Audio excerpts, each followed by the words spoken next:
Hello,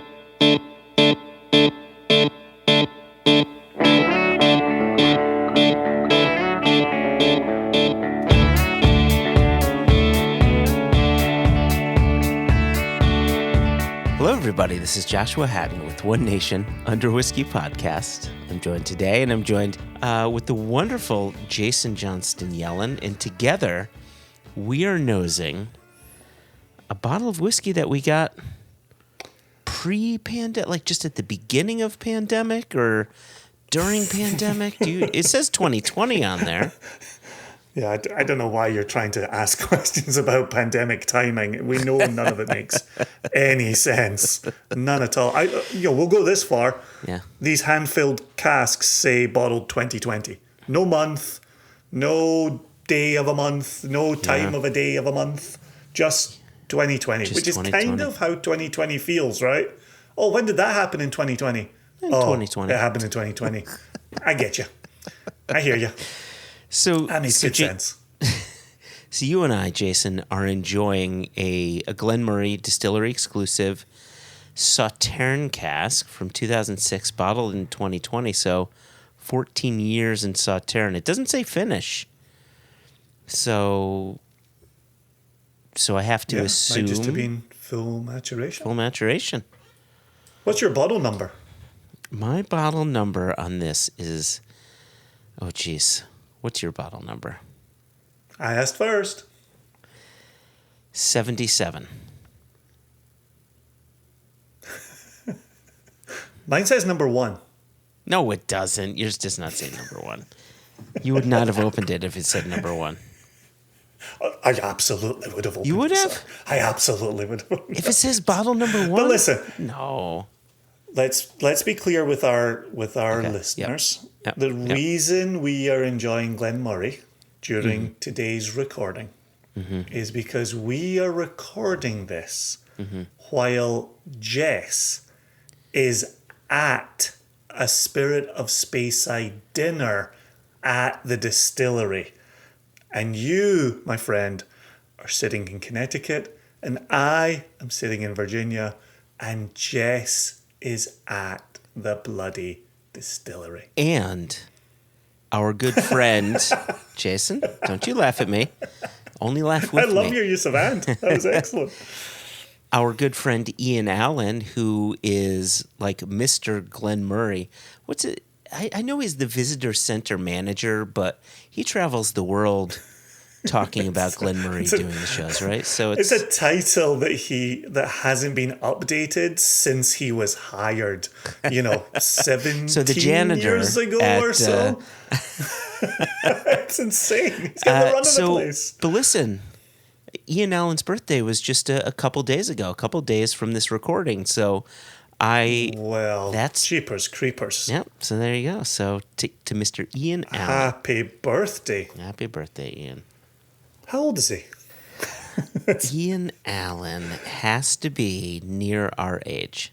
He's in his 40s. And I learned that from you, Joshua.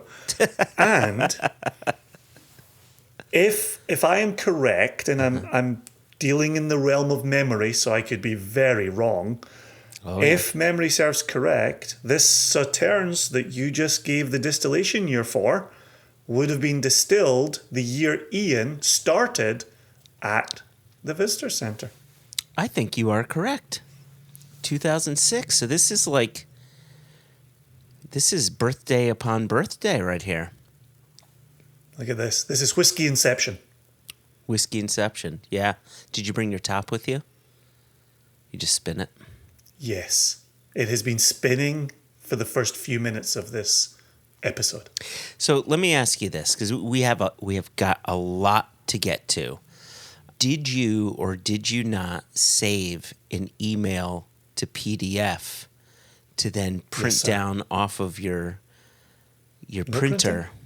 No printing. No printing. No printing. I have my PDF on my screen as we speak. So you have an email in the chamber, ready to rock. It's in the chamber, yes, sir. I would love to hear. I want to hear from one of our listeners right now. Would you mind bringing that PDF up? Fucking PDF. reason... Can we just take a minute? Again, PDFs. Go on. I stand by it. Stand by it. If I told you the reason that this is being read at the top of the show is because this is the latest installment from the Ice Cream Man. Ah, yes. Oh, I saw this email when it came in. And read it. So this is why I convert them to PDF, because I want to get them out the info account as quick as I can, so you don't have a chance to see them. I know. So that I can surprise you on the podcast. I know. Well, listen. I also don't. I've got the memory of a gnat these days, so there's a good chance I've forgotten a lot of what was written. Not just the memory of a gnat. Moving on. The Ice Cream Man writes... The wings of a gnat? Dear J, and J. I'm reverting to my original salutation in this note and apologise if the quote, guys, from my last email was too abrupt. It sure sounded like it when I heard you read it back on wax. So, public service Guys. delivered. I was listening to Season 7, Episode 5 on a flight en route to Scotland and was horrified to find that my previous phonetic spelling of my last name was still confusing. Yep. You got the hey part in the first syllable correct. Hey. So we're off to a good start. The GEN part in the second syllable contains a hard G. So it's like the G in Glengoyne rather than giant. Can I pause you there really quickly? I thought a hard G has the J sound, where the soft G has the G. Like G sounds much softer than J. Right? So hey, if it were a hard G, wouldn't it be hey Jen? And a soft G would be hey gen? I really don't want to get inside the head of Joshua Hatton right now. It messes me up for days after I've been in there. Really quick, gun to your head. Which sounds harder, G or J? It's the J. I think G sounds harder. No, you're wrong. Everybody's wrong. J sounds softer to me, but I'm adjacent, so But as a J, I'm used to being a softer. It's like you got hit with a rhythm stick, like J. Oh, slow down there, Ian Jury. Simmer down. Hit me with your rhythm stick. All right, go ahead. So I think we can rightly assume that this is Hagen, not Hagen. Yeah, Hagen. Which we left the door open for last episode. But this is Hagen. Hagen. With a you soft know where G. you stand with Chris Hagen. Yeah. Chris Hagen, the Ice Cream Man. So there are two more paragraphs, and one of these paragraphs is the best paragraph I think we've ever read in the podcast. Those, Jason, with a hard G, I think. J. Is it a hard J? Oh, wait, are you Jason? You're Jason. That is quite the declarative statement. Isn't it? And it is. 1000% stand behind it. I do too. Or my Nat's memory recollection of it. Go ahead. You read it. You read it. I wish the listeners could have seen your face when I said 1000%, because it is not something we say around these parts. We do not say it around these parts. Ever. Yeah. Listen, it and is I just what threw it is, it right Jason. at you. All right. So the Ice Cream Man says, Chris Hagen says, I travelled to the west coast of Scotland with a couple of friends from my whiskey club in Chicago. And if you remember, the original installment of Chris's email was a tasting that he'd done and how it had gone and how people thought he was really, selling Single Cask Nation a la Tupperware. We visited Oban, Ben Nevis, Ardnamurchan, Tobermory, Deanston and Glengoyne over the course of 4 days. That's great. So it was a whirlwind. He's not wrong. We had a blast. The weather was perfect and the people were so welcoming. Makes me very proud to be a Scotsman. The distilleries were fantastic and we also enjoyed some amazing drams at the Whiskey Vaults in Oban and the Pot Still in Glasgow. Oh, there you go. Very nice. And now here comes a top drawer paragraph. Chris writes, funny story. During our tour and tasting at Tobermory, we were paired with several gentlemen from another whiskey club in the US. I was talking to one of the gentlemen from Seattle and he asked if we knew of SCN. I said, of course. We performed the secret nation member handshake and I asked if he was caught up on the latest One Nation Under Whiskey pad costs. When he indicated that he was, I whispered, I'm the ice cream man in his ear. It was fun to see how his face lit up. I think this name is going to stick. Yours truly, Chris the Ice Cream Man Hagen. Fucking amazing. Absolutely amazing. Such a small world. It is such... Brilliant. Such a small whiskey world, right? Just remarkable. Yeah. But go ahead. When I first read that paragraph, it made me think of the story where you and I were at Kilholman with Jess. Oh, I thought you were going to say Ardbeg. Let me finish, because Okay. I know which Ardbeg story you're going to tell, which involves a member from Seattle. But mine is when we were at Kilholman, you, me, Jess, Swede, Scott, and Andreas. Oh, right before the Fage. Right before Fagile, right? Yeah, okay. Yep. Right. Yeah. Yep. And you and I were standing talking, and whoever we were talking to, and Anthony Wills was around, and Dave Broom was around, and so on and so forth. And a couple had gone past us, and the guy had turned back to look, and I had laughed. And he stopped in his tracks and came over and said, I thought it was Jason and Joshua, but as soon as I heard you laugh, I knew it was Jason and Joshua. I just want to say hello, love One Nation Under Whiskey, so on and so forth. And in reading this paragraph from Chris, I was like, is Chris's story better than that story? And I thought, it is. It is better than that story. Yeah. And so I confidently say, this might be the best paragraph ever read on One Nation Under Whiskey. Absolutely fantastic. Imagine getting to say, I'm the ice cream man. That's so brilliant. So brilliant. I just want to know if he sang it. Did he say it or did he sing it? He just whispered it. Maybe there was a little, a lilt, a rhythmic... a rhythmic lilt. So listen, we have a bunch of things to get to.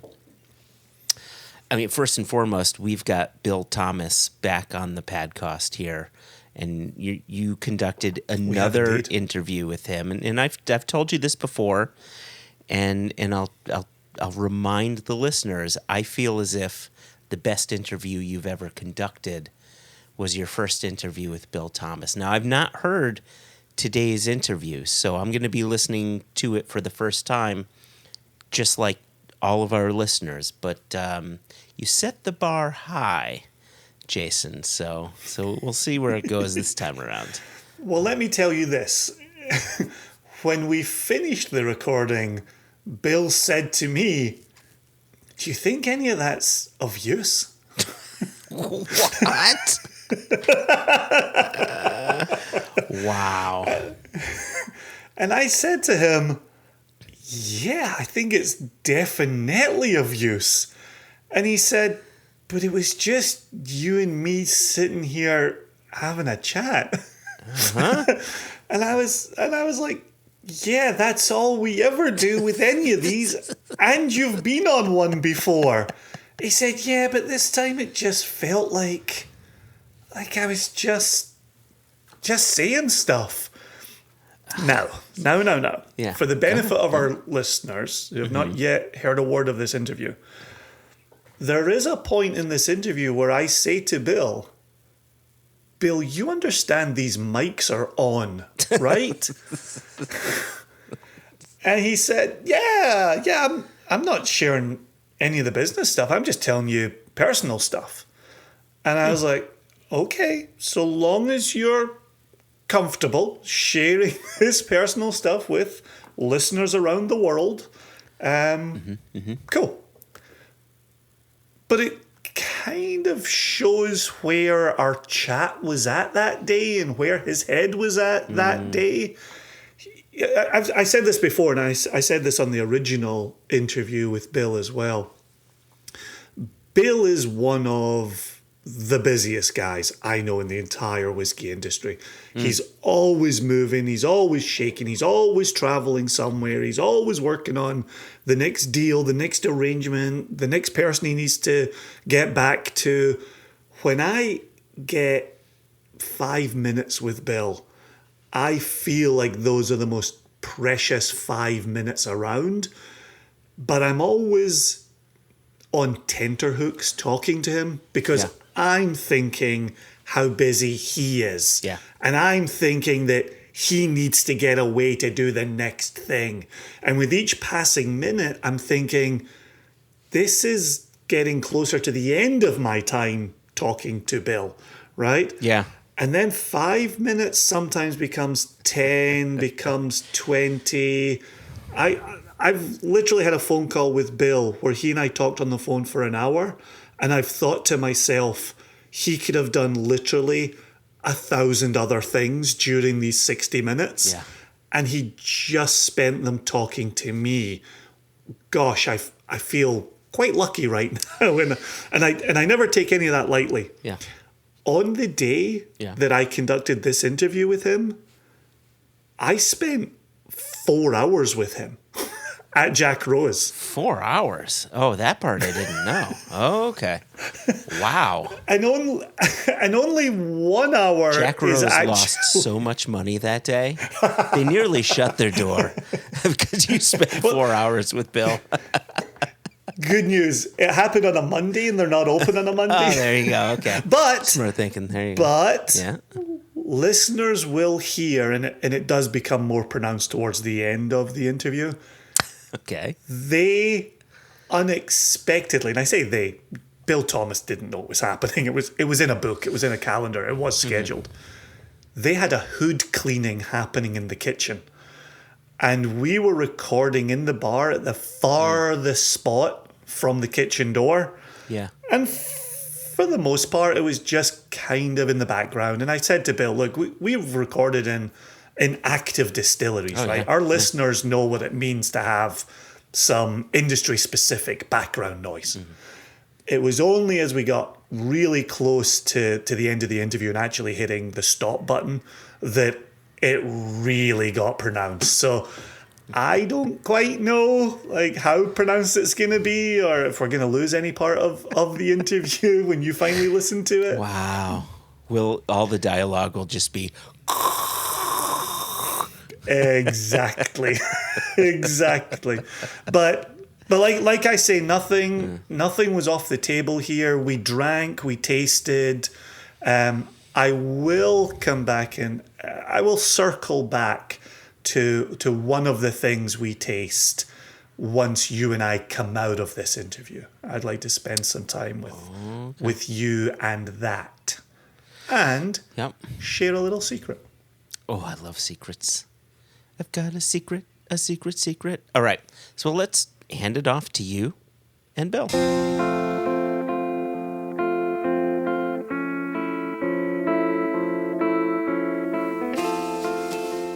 All right, so I'm sitting at Jack Rose with Bill Thomas once again. Hello, Bill Thomas. Hello. You have been busy pouring Jefferson's Ocean Cask strength. Cask strength, Jack Rose cask, Jack Rose single cask, yeah. and a Westland Jack Rose single cask in mezcal. Yes. But before that, we were drinking a Harvey Fry, a Linkwood from 1983 that Harvey so generously gave us for this podcast. Bless him. Bless him. He is with us in spirit. Yeah, for sure. Yeah, a cheeky little 19-year-old May '03 bottling of Linkwood. That's... well, cheers to Harvey. Cheers to Harvey. you. Cheers. Bill, the last time we were here, I had a lot of questions for you. And we said at the time that we were definitely coming back with a second episode. And so as we sit here in the month of March, you have now been, like a lot of us, coming out of this pandemic longer now. And I'm curious, when we talked before, you were talking about keeping the lights on, the doors open, taking care of the staff. It was all really wonderful stuff. What's it looking like now? How is DC? How is Jack Rose? How is Bill Thomas? DC is still hurting because the federal government hasn't come back to work. Oh, we were. The news report this was months ago when they came out with when people were getting back to work. DC was the least getting back to work city in America. Oh, wow. Had the most liberal policy when it came to not returning back to the office. Okay. So most people are still only required 1 day a week. My fiance is with the Department of Defense. Oh, She's an epidemiologist with the Department of Defense. And she's still only back to work 1 day every pay cycle or something, so every 2 weeks. Oh, okay. Which is when you've lost that many people in the city. And the mayor has been very outspoken, and I think about the federal government either get your people back to work or give up some of the buildings so we can get some tax revenue. I mean, we're DC. I think she's doing her best to try to figure out a path forward through COVID, through the aftermath of COVID, because that's really where we are business wise. Is COVID in terms of being scary is over, but the long-lasting effects on the business community, especially hospitality, is still rearing its ugly head in a way that we're realizing is probably permanent. Oh, So, wow. Where we are going to, and I don't blame people. I don't blame my fiance for wanting to work from home. Sure. It's an amazing opportunity to, and I think that, to be honest with you, a lot of people are more productive working from home than they are. I mean, obviously, commutes and all that. I think that it's probably really good for us to have this kind of policy, but it's going to take 3 or 4 years for a city like DC and many other major cities to adjust to the lack of commercial traffic being here. Sure. The lack of business people coming out with their coworkers for happy hour or getting together for lunches or talking about new places they've been. That sense of community within the workforce, I think, is eroded and is probably permanently eroded. Wow. So you think even the cities writ large are changing the way they operate by necessity? Yes. I mean, I think there might be a few exceptions, but I think for the most part, we're going to have to readjust. Obviously, traffic counts, walk by, all of that's going to change. The one thing I do think, or I do hope happens is, and there's already been an announcement within this city that some office buildings will be converting to residential, which is great. I mean, the more people that live here, the better. Jack Rose, I've never opened up any one of my businesses in a solely commercial district.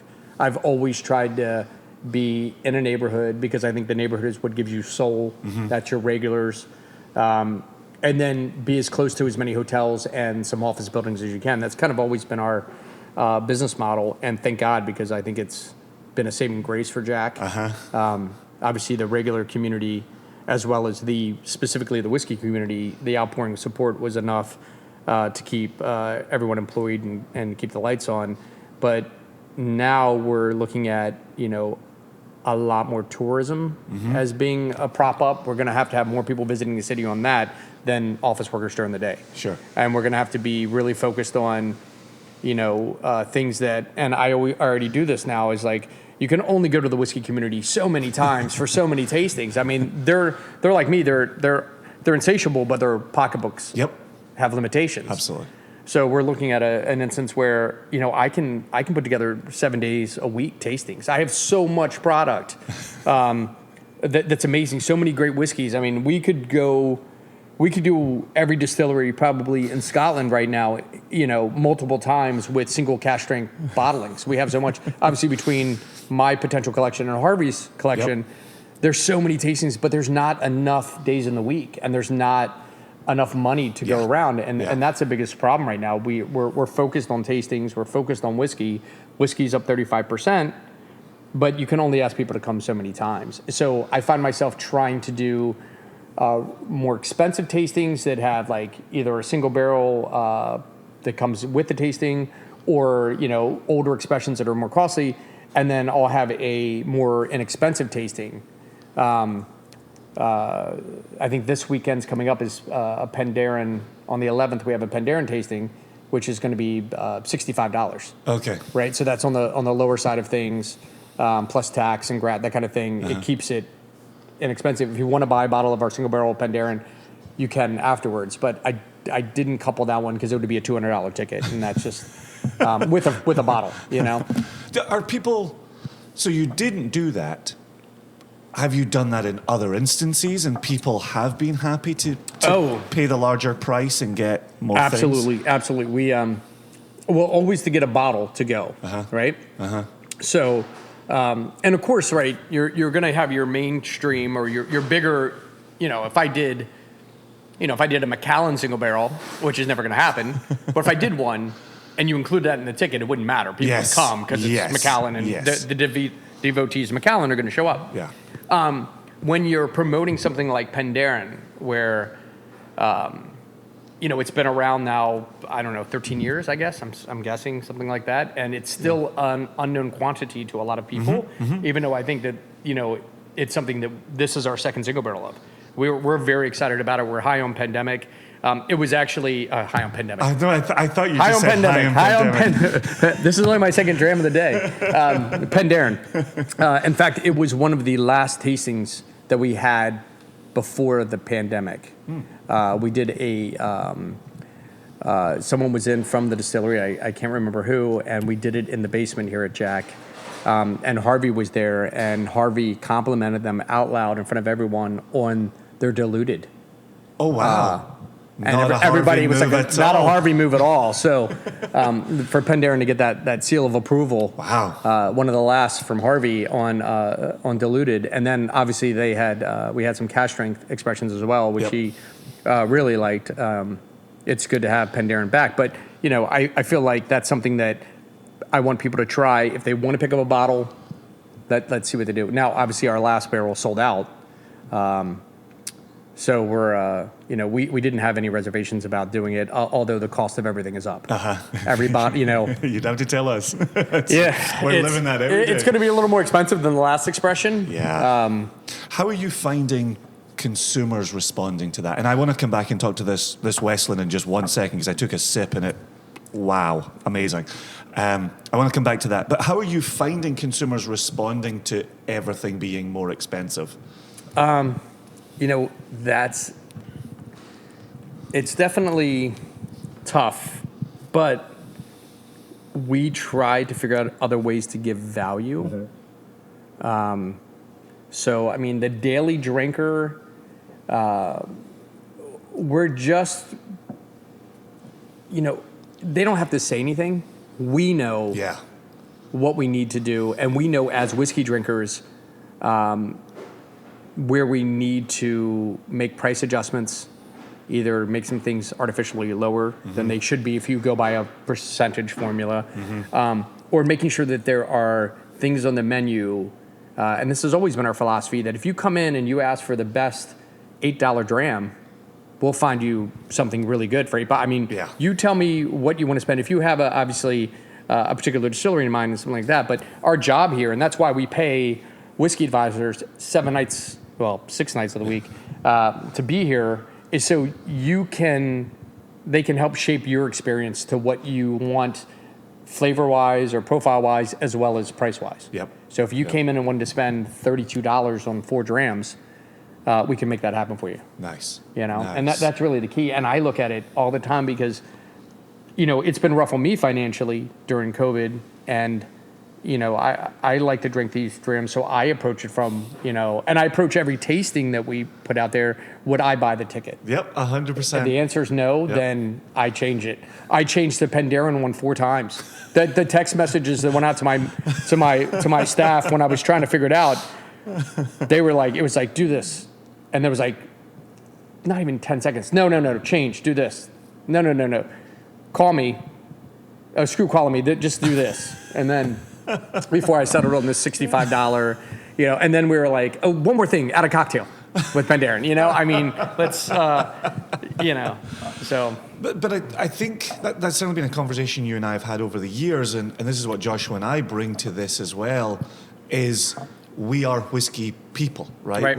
Whiskey consumers first and foremost, and we know the pricing, and we know the prices, and we know where we want to go with pricing. Right. And as things are getting more expensive, we're trying not to apologize. You never want to try to sell somebody something while you're apologizing. Yeah. But you want to be cognizant of the number, Yep. right? And we look at those numbers all the time, and we do the same as you. We go back and forth, up the ladder, down the ladder.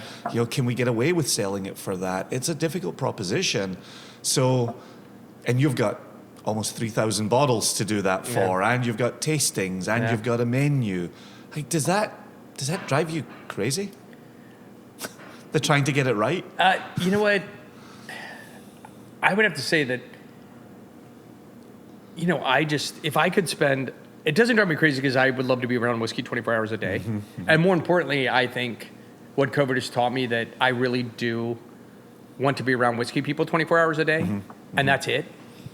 And our love of whiskey is so strong, and I don't mean to be so narrow, but if I'm hanging around and we're talking politics, doing anything that revolves around sitting in any way, a whiskey's in hand, and I'd rather be with whiskey people because I just want that interaction, that little bit of enjoyment that I get so much more from a glass when I'm sitting with someone. I don't know. Whiskey it's not even a chore. It's just how quickly can I get things out that people need. I feel like a need. I don't feel like it's a want. It's a need. It's crazy.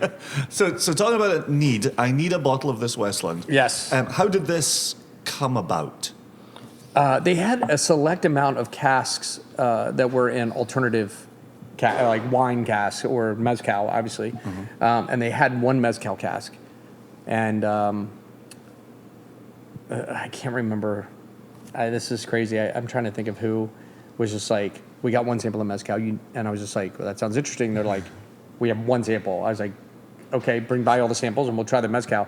And I tried it and I was like, lock it up now, call. Because they knew whoever tried it first was going to take it. Wow. There's no doubt in my mind. Yeah. This wasn't, I would love to tell you that I agonized and chose the best mezcal cask that Westland offered me. But this was, they had one cask and it's stunning. I just really love how it works. Is it the Washington Pale Malt?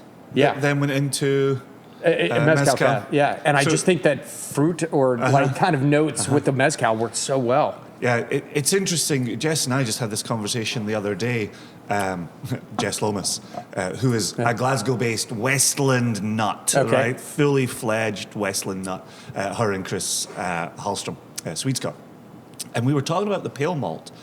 And when we want to present Westland to people, we want to present the 5 malt. We want to show that chocolate malt. We want to show the heaviness and the robustness of it.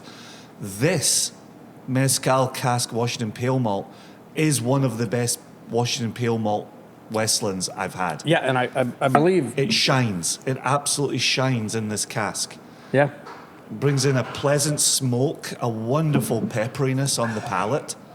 I just think it was when we think about complete whiskeys, like from nose to palate, balance, finish, everything about this whiskey I think worked. It was And to be honest with you, at a place like Jack, where there's 3,000 bottles to choose from, doing single cask, and I think this is where distilleries working with us, it works out well, because we're going to push this Westland, and this will push the whole line of Westland. Yep. It puts Westland back in, when people are looking through the book, and it'll make people have one of these and then probably go to a different Westland and continue their journey, or go out and buy Westlands. So I think where Jack Rose is helpful is, I think Westland and Penderyn are two examples of where we can be helpful, and we appreciate the access. Yep. If someone showed up, it's not Westland could have sold this cask to anyone, 1,000 accounts in the country, but they put it in our hands, and I think that will work out well for Westland, from the amount of people that will come in here and try and then move on to other expressions. Well, and actually, that's partly my next question, which is, did you have people previously coming in asking for Westland? We did, but it goes up and down. So for instance, like if something new comes out from Westland, or people are reading a magazine and they catch an article, or Westland gets press, then you can tell when something hit the news in some way, right?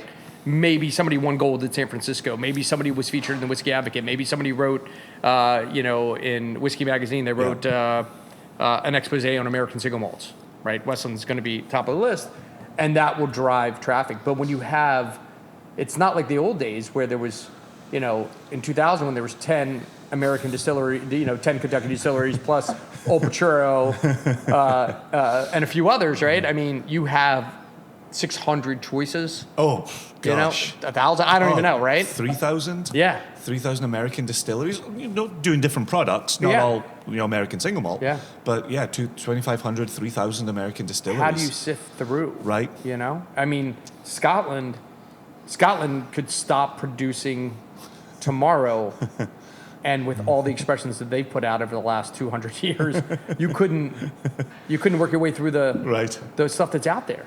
Let alone, even though it's less distilleries than the U.S. Oh yeah, right? Yeah, 140 or so. But the different expressions and amazing single casks, and that history of cask exploration with wine casks and everything else, Scotland just has it on. Has so many expressions on lock that are so good in so many different ways. I could never drink another Great Lafroig that was produced in the last 10 years, and just work my body back on the Freud. So, could you imagine doing that? It just sounds.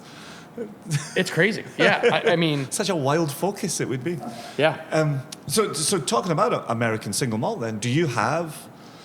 What's your take on the consumer when it comes to American single malt? We talked just before we hit record about categorization now coming. Right. Again, it'll be back in the news. You'll get that little pass through. Right. Do you hear your consumers, your patrons, talking about American single malt as a category? Is it still a learning curve? Is it still pushing water uphill? I think it's still pushing water uphill. Okay. I think, locally you have Virginia Distilling, which has been, I think, pouring on a lot of new expressions, but also getting out there, helping broadening the understanding of American single malt.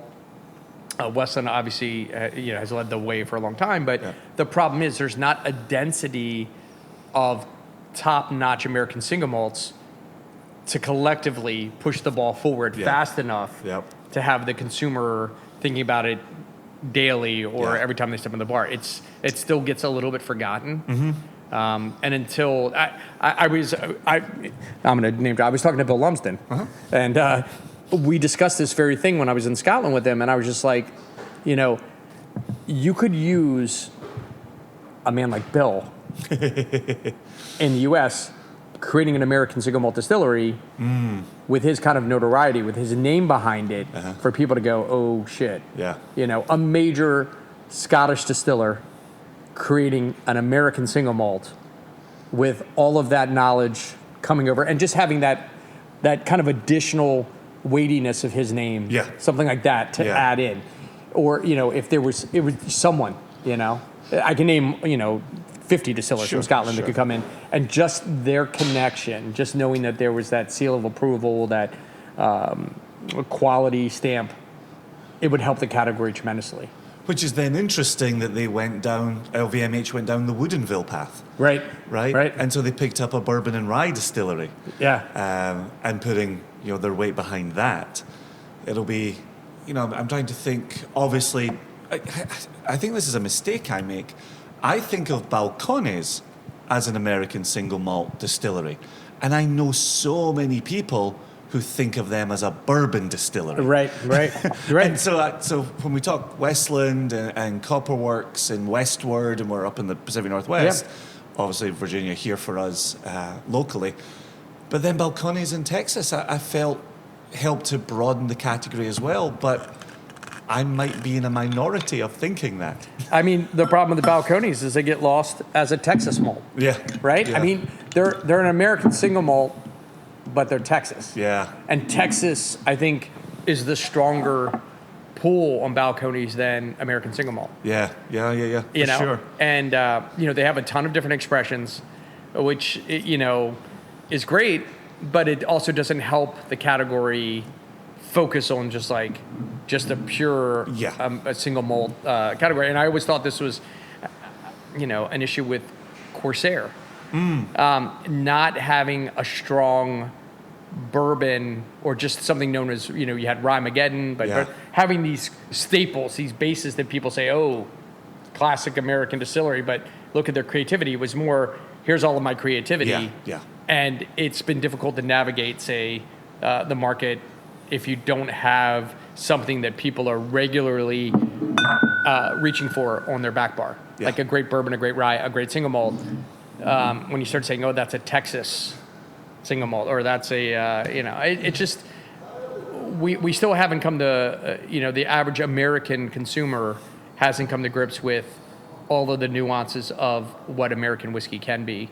And that's for sure. That's an issue. Oh gosh, we got 10 years to go on that. That's going to be a big project. I am curious, as we're sitting here talking Westland, and we were just at Westland a month ago. We've got an interview with Matt Hoffman coming up where we talk about Solom. For you, dealing with customers, one of the conversation pieces with Westland was they were taking away the 3 entry points. Right. The peated, the sherried. Yeah, the sherrywood, which we have over on the shelf. Right, I saw that last night when I was in. And they went to the single flagship. Yeah. And that was the entry point, and then there were going to be 3 specials on top of that. And obviously you've still got the sherried on the shelf, so maybe... We bought everything they had left. Right. So we could have it, Very smart. Yeah. So you potentially haven't reached the point yet where flagship is the one you're putting out in front of people. Right. You're still putting the 3 in front of people, or the Well, to be honest with you, we're sherried. putting the Westland Aged Mezcal in front of everyone. And then they have to find the other ones on their own. I can only give you so many breadcrumbs. That's it. So, right now still, single barrels are bread and butter now, for sure. There's no doubt about it. We're doing one every 8 to 10 days. Crazy. So, absolutely crazy. That's what we're averaging, and it's become so obsessive for us now that the single barrels are everything. I mean, they're really we have all this other stuff, but at the end of the day, when you have a new single barrel every time someone visits, if they come once a week, we almost have a new bottle for them every week. Oh, if you're doing it every 8 to 10 days, that's wild. Yeah. And that's sold to foot traffic for you. Yeah. Like, that's the wild part. Again, a little part we're talking about before hitting record, that's not online sales for you. That's not shipping to other parts of the country for you. That's walkthroughs. That's an incredible number of people buying an incredible number of bottles. Yeah. 8 to 10 days. Yeah. It's and obviously we want to keep as much of it as possible. Okay. So the consumers can try it for the next 2 years. Oh, wow. I mean, wow. If we ever can get back beyond this and business gets back to normal, then we would stockpile I'd say 60% of every barrel, 70%, if I could. That you're honestly making me feel sick, Bill. Yeah. Because that's we get nervous when we sit on 3 and 4 6-packs of product. Like we want it out the door. We want to get the shipping done and get it off to Nation members. We never want to be sitting on 60%. Yeah, that's what would be my dream. My dream. Yeah. Your dream is another man's nightmare. My dream is 50 years from now, somebody's drinking this Westland Mezcal. Sure. And I do think that there are definitely, we had this conversation last night with the group we were drinking with, where I poured the very, very remains of our original Single Cask Nation Kilchoman 4-year-old. And we're simply not sitting on any bottles of that. Right. And we haven't sat on any bottles of that since it sold out 22 months after we put it up for sale. And finally it sold. Right. We do miss that 10, 12 years since that release. Yes. Not having bottles of that to open up. Right. And there's a very good chance you have more bottles of that than I have. I can say that I touched it last night. I did, actually.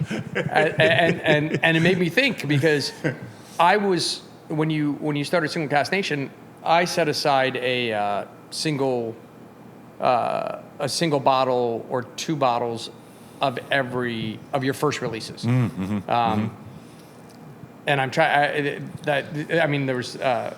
The Aaron 12 that came with the Pinot Noir. There was a Glen Moray, right, or something. There was Glen Moray was in our second release. Second release, yep. Okay. So we have that. The first was the Aaron the Kilchoman and the Peated Benriach, 17 years old. Yeah. Yep, which we have. And then the second round of 3 was the Glenelgin 18. Yep. The Dalmore 12. Yes, and I the touched that last night too. Lafroig 6. Touched that last night as well. So I came across, when I was searching for everything, and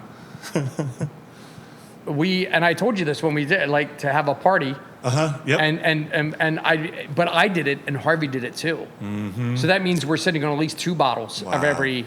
And I looked, and there must have been. I know that there was at least 20 bottles of the stuff that, because I found it was funny because it was mixed in with all my most rare Stitzel Weller.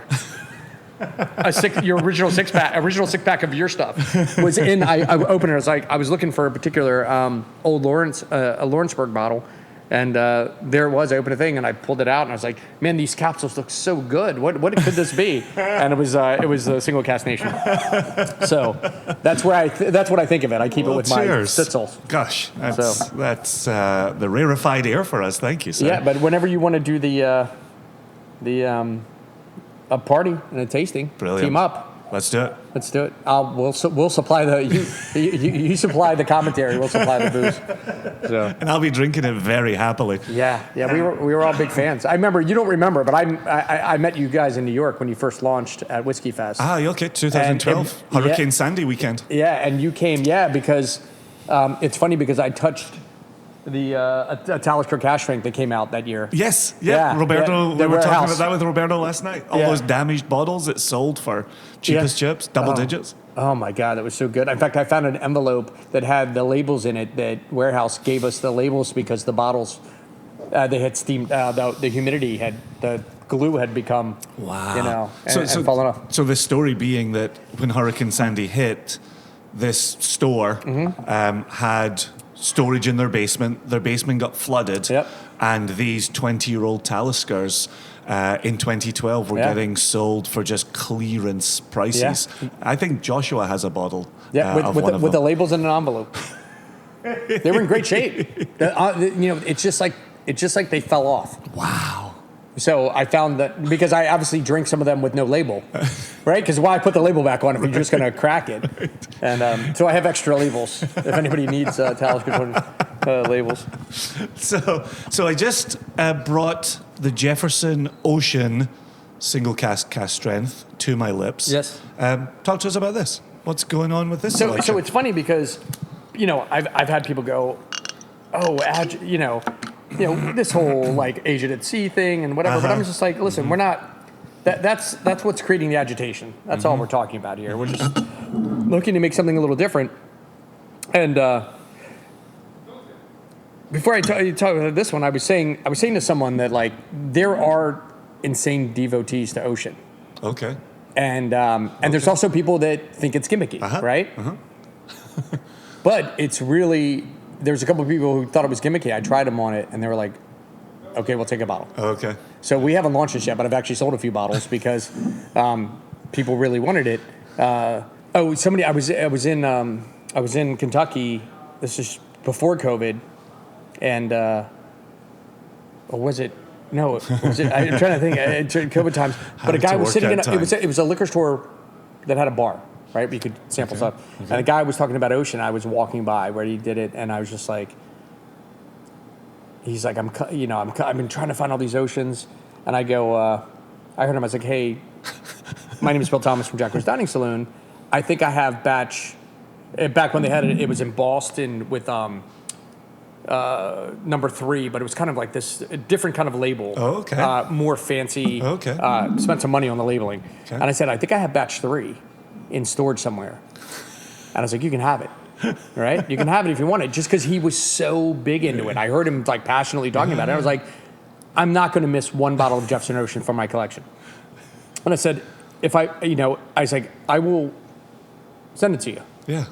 And he's like, we swapped numbers, and I said, but I will tell you this: all of my stuff is in unmarked boxes, and it will probably take me a year or 2 to find it. And he, what a promise! He was great, and it did. I found it almost 2 years. Are you kidding me? But then I was like, what was this guy's name? Oh no! But I scrolled through all my. One day I just went through text. I was like, I'll find it. And I found him, and I shipped it to him. So batch 3 of That's an insane Ocean. story. Yeah. I said this when we had you on the podcast the first time. You're easily one of the busiest people I know. And anytime I get to speak to you, like you're heading off somewhere else. You're time. The fact that you would spend the time to scroll through your phone of a day to find somebody's name from 2 years prior absolutely blows my mind. Yeah. And the guy got his bottle. Yeah, the guy got his bottle. This one, caramel. There's like a peanut shell thing going on here, I think. I do like a good peanut shell. I like a good monkey nut. And I just think this was just an excellent example of bourbon. In fact, a little bit of a saltiness thing going on as well. And I just find this to be so compelling. I just keep drinking it. It's a drinker. This is just a drinker, and it's not showing whatever the proof is. This baby, 121.4. No way this is 121.4. Okay, 16 and a half. Balance, yeah. Wow. So I just, the other day we were sitting at the bar and I was like, holy shit, I'm on my 5th Jefferson. So, and Trey, obviously, I've known Trey for a lot of years too. So the fact that Jefferson Ocean is still evolving, and I still think, I think barrel picks, I bought an Eagle Rare this morning before I saw you. Oh, okay. I got to a liquor store this morning and bought an Eagle Rare single barrel pick before they opened. They actually let me in 15 minutes early. And I was getting something else from them because I had gotten a store alert that they were dropping Old Forester cask strength today. But by coincidence, I was also buying whiskey from a guy in the parking lot across the street. I had a 9:30 appointment. So that's why I thought this was so... Now that's the most Bill Thomas sentence I've heard. Yes. I was buying liquor from a guy in a parking lot across the street. Yes. Yeah, I thought it was... I thought I was crazy. On my way there, I get a store alert. And I was just like, this is crazy. I'm going to pick up... I picked up an Old Society bottling, 3 bottles of that. I picked up... some old Elmer T. Lee, some old High West, some old Four Roses, that kind of stuff, and some old Ardbegs. And then here it is, I get this alert when I'm 5 minutes away from my meeting across the street from the liquor store that they're dropping Old Forester cask strength today. I'm like, well, I just got to, but I have to come meet you, so I need to fit all this in. So can you let me in early, let me buy? They're like, we don't even have it on display because it's going to all be online sales. Oh, wow. And so they had to go to storage, grab the 2 bottles. But then I saw the Eagle Rare sitting there, single barrel, and I was like, Christ, how much? I don't have a credit card on me. I got 300 and some bucks in my pocket. I had more than that to start, but once I left the parking lot, I had less. So I had 300 left. You know these mics are on, right? Yeah. You know these are on. This is all for personal. This is all my personal stuff. I love it, Bill. Yeah. Absolutely. So in listening to you, I think this is true for any collector, and I know you're not a collector in the truest sense, right? You are a drinker, right? And you've said, like, I'm buying in bulk now because I want to be drinking this for 50 years, right? So you're collecting a slightly different way. But I think for any collector, there's this moment when you ask yourself the question, am I a collector or am I an addict? Right? Do you have moments when you're chasing, like, that type of story you're just telling? I've heard you tell in other instances for other bottles. Do you ever have that kind of moment of reckoning and you said it in this interview earlier, like the need, right? Yeah. There's the need to open that bottle and share that bottle. Absolutely. Do you feel driven by that? I definitely am an addict in the sense that I want to have access. In fact, if for some reason, say someone came in and offered me an insane amount of money for Jack Rose, right, or something, which I can tell you, if you do it on the COVID numbers, nobody's offering me much. Pennies. If we talk about actual profit, if you want to own it because you want your own playground, that's one thing. But if you want it for money, that's different.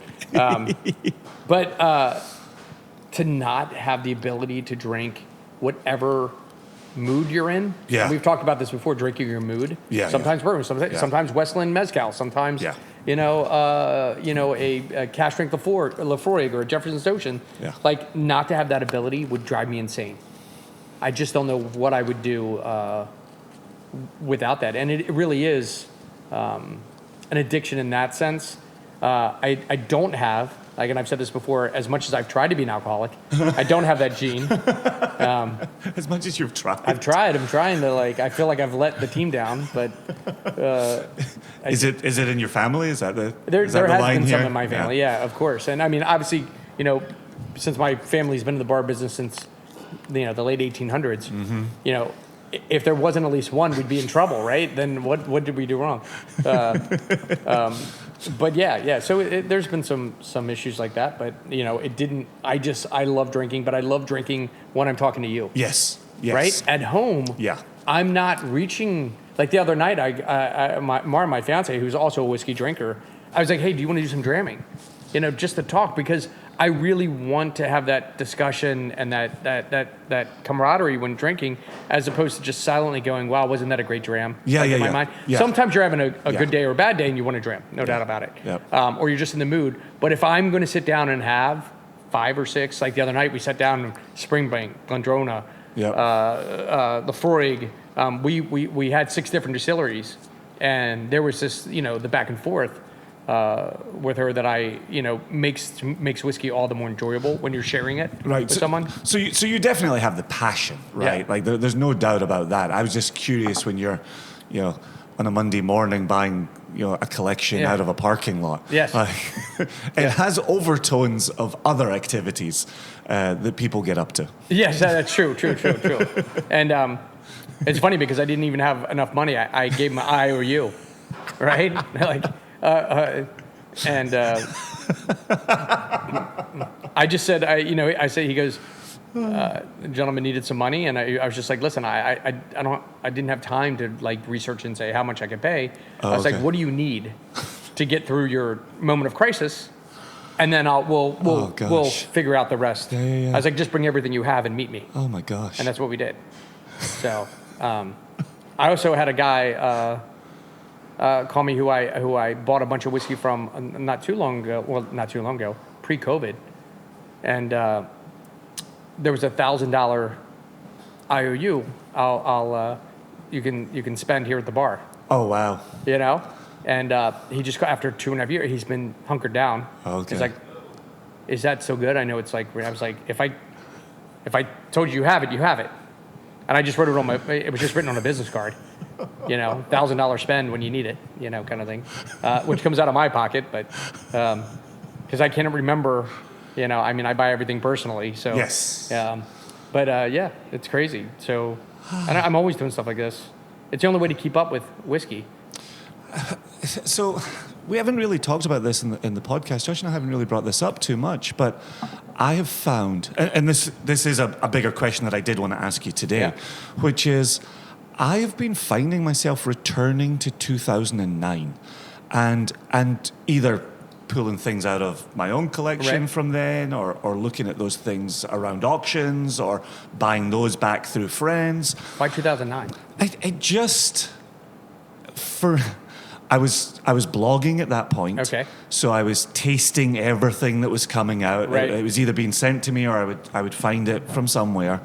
But as 2009 has become 2023, if I look back on when some of my favorite bottles were coming out, they were absolutely, if not exactly 2009, 6 months before in 2008, 6 months later in 2010. I just off the top of my head, I can think of Aaron Peacock. I can think of the Aaron anniversary that came in the orange box with the silver wings on it, which was beautiful, absolutely beautiful. I had it in my hand last night. Right, absolutely beautiful. But that was a couple of Harvey, though. He had one that he had kept. It's just absolute cracker. Yeah. Hjarta, Ardbeg roller coaster. Right? Yeah. Right? Like that was all happening. And then you've got inaugural Kilchoman coming out that fall, right? That September of 2009. Like it's just a period that's really happening. And that's what I'm finding myself returning to. Right. At the same time, my journey started the end of the 90s. You very kindly said you just listened to the Keepers episode yesterday on your drive. Yeah. And so I talked about my journey in there, which was fall of 1996 I started. So it's not like my journey started in 2009. Right. But it was clearly a moment, and I was experiencing things, and some things were just absolutely phenomenal. Right. So I don't want to be the 48-year-old drinker in 2023 saying everything was better back in my day. Right. But that was just a great, great period. Right. Do you either have periods that you yourself return to, or as you sit here in 2023, what are you seeing from whiskey? We had this conversation last night about consistency. Things are consistent, but you're not necessarily hitting the highest highs, but you are avoiding the lowest lows. Yeah, absolutely. So is consistency a good thing? Is it a bad thing? Yeah, well, I will say this. Like, when you think back to periods where things were, like, say you're blogging, so you had accessibility to a lot of whiskeys and a lot of amazing whiskeys. And I think for anybody who's in the bourbon world, pre-2011... By 2012, I think it was game over, and things had taken off. So essentially, what you had was the ability to crack. If you were into bourbon prior to 2012, for sure, you had the ability to. There was no bottle that you almost wouldn't crack. Mm-hmm. The idea of a bottle you wouldn't crack really wasn't in the bourbon thought process. Sure. You were, I can't think of anything that I was like. Right? I mean, a high end would have been a couple $1,000 bottle. Okay. Kind of really. I mean, there wasn't a lot out there that was that you weren't willing to crack on a regular. So from that perspective, there's a lot of romance around that era simply because you tried everything you've ever wanted to try. So you're nostalgic. I'd say for a bourbon drinker, before 2012 is a different world. I mean, it might as well be dinosaur time. Gotcha. For me, I don't have that on the Scotch side simply because when I got into Scotch, first trying things with like Doug Phillips in Kentucky, which of all places to start your Scotch journey, and then meeting Harvey and having access to any bottle you've ever wanted anyways, there was never for me a period where I didn't have access to the greatest 40-year-old or the newest release.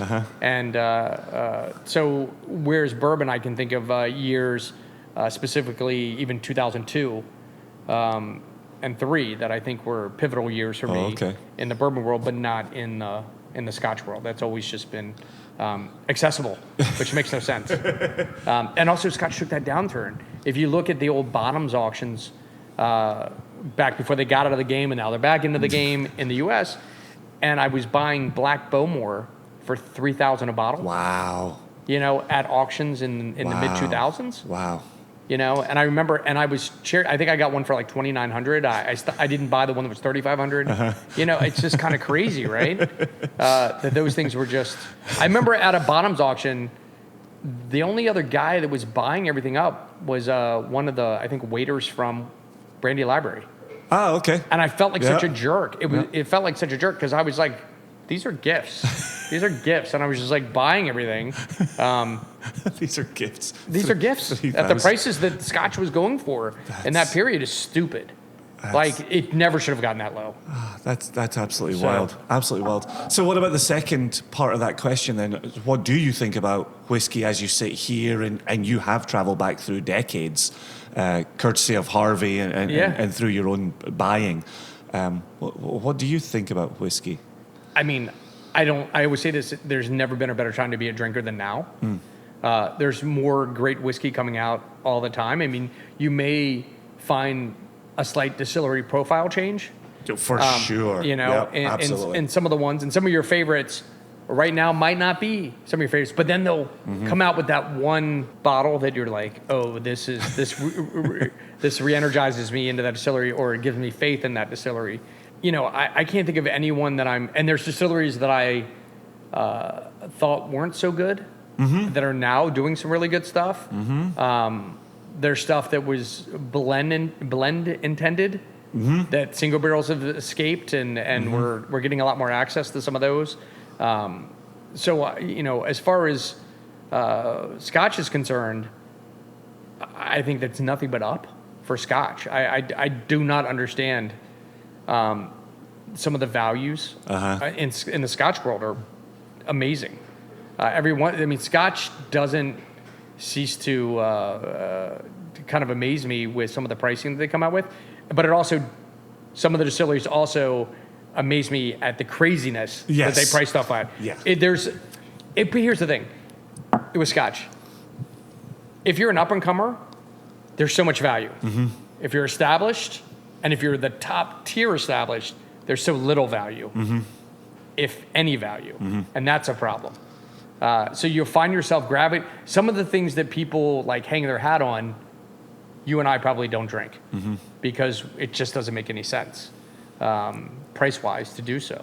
And to me, that's a problem because some people are giving all of those labels the highest marks or the highest demand when you and I are just like, what are you doing? It's a mistake. I would drink that for a fourth of the price, but I'm not reaching for it right now. And we've gotten pushback from some of the distilleries. They're like, why aren't you doing this? Why aren't you doing that? And I'm like, well, I'll tell you.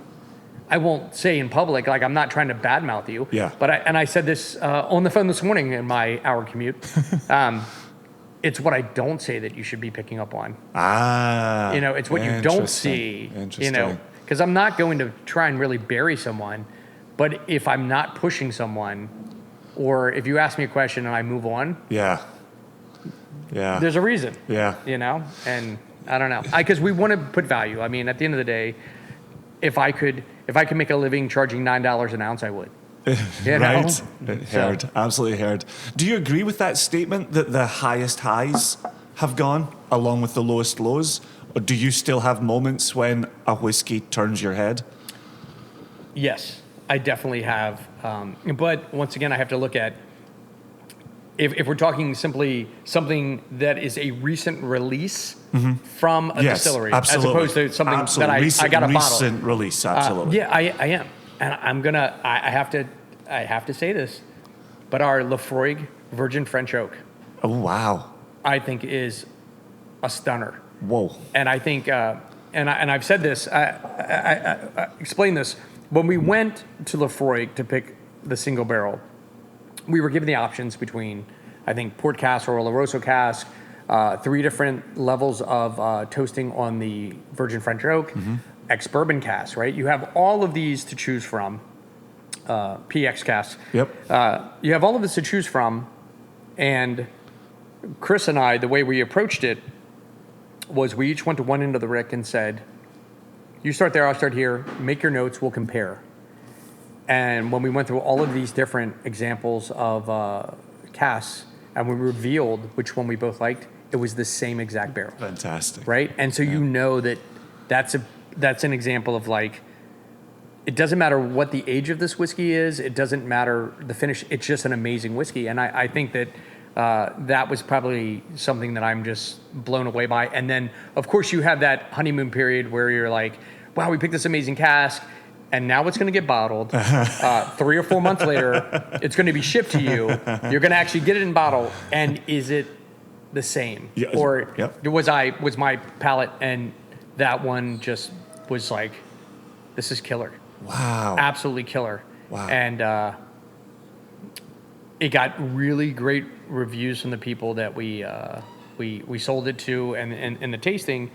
And I'm going in today's the 6th. I leave in 2 weeks again. I'm heading back to look and pick another cask, and we'll approach it from the same perspective. And my thing is, what will it be this time? Will it be a PX? Will it be an Oloroso? Will it be an ex-bourbon, which would be the least sexy of the group? But crisp. But if it's great, it's great. I'm not gonna crisp. pigeonhole our selection based on any preconceived notion. So that was the last whiskey that I was just like, wait a minute, this thing is 7 years old. Great. 7 years old, and I would want to bunker personally 10 bottles. Yep. You know? Yep. That's the age we want to be drinking Lefroy at, like Right? 5, 6, and 7. Yeah, well, or six. Yeah, good. And we'll do it in the tasting. We can do a strictly single cast nation tasting, or we can do a best of side by sides. But yeah, I do find now the lows. There's a lot more lows on the bourbon world that you avoid. Okay. I think. Okay. But I don't know. I can't think of the last time like I was just like. But maybe it's what people bring us because we're Jack Rose. People don't show up with 43%, 43 ABV OBs, and a lot of times they don't even bring them in the door. Yeah, that's smart. I mean, what's the point? We're looking for that great single cask or your special release that's exceptional, but that's what people come here for. We do carry the OBs. But it took us, that's the longest category that took us to restock, was original OBs. Okay. And the other day I just stocked Bowmore. I realized, I was like, wait a minute, we don't have Bowmore 18, we don't have Bowmore 15, we don't have, I was like, that was a major oversight because, first of all, they're affordable, but we just didn't have them on the shelf. And it was a hole in our inventory. And we still have holes like that we keep finding that we're like, because we're so obsessive on single cask. But sometimes those OBs are obviously great entryways into the category and into a distillery, but they're also fairly priced. Yes. Yeah. That's where you find your $8 pour, your $9 pour. Maybe not on a Bowmore 18, but no. not to lead people down that path. Yeah. Jack Rose has Bowmore 18 at $8. Come in today. Do you want to get out of here talking about Premier Drams? Yes. You want to talk about that? Yeah. We've changed the date. The date is going to be July 2nd is a Sunday. Oh, word! Wow, July. Yeah. Okay. And I had March open for you, I had April open for you, and now we're on to July. That's the problem is we just got behind. Yep. And we've had some. Just with everyone's travel schedule, with our single barrel schedule, with everything that's going on, I couldn't put it together. I can't put it together in time. Yeah. So and then I put in. It's tough. This is going to sound crazier, but I kept getting requests from some really big whiskey people that said, please don't do it on this week, don't do it on this month, do it. And I kept pushing, and I adjusted the schedule multiple times just based on a single person's attendance. Madness lies that way, I can tell you. I know, from but personal experience. You can't. So I finally, July 2nd, it will allow us to extend it multiple days because a lot of people will have July 4th off. Correct. So we'll probably do something the night before, the 2nd, the 3rd. Oh, wow. And the 4th you're off. And DC is also a good town for fireworks. There you go. So... wow, July 2nd. Now, is this going to be like the text that goes out to the staff? Is this...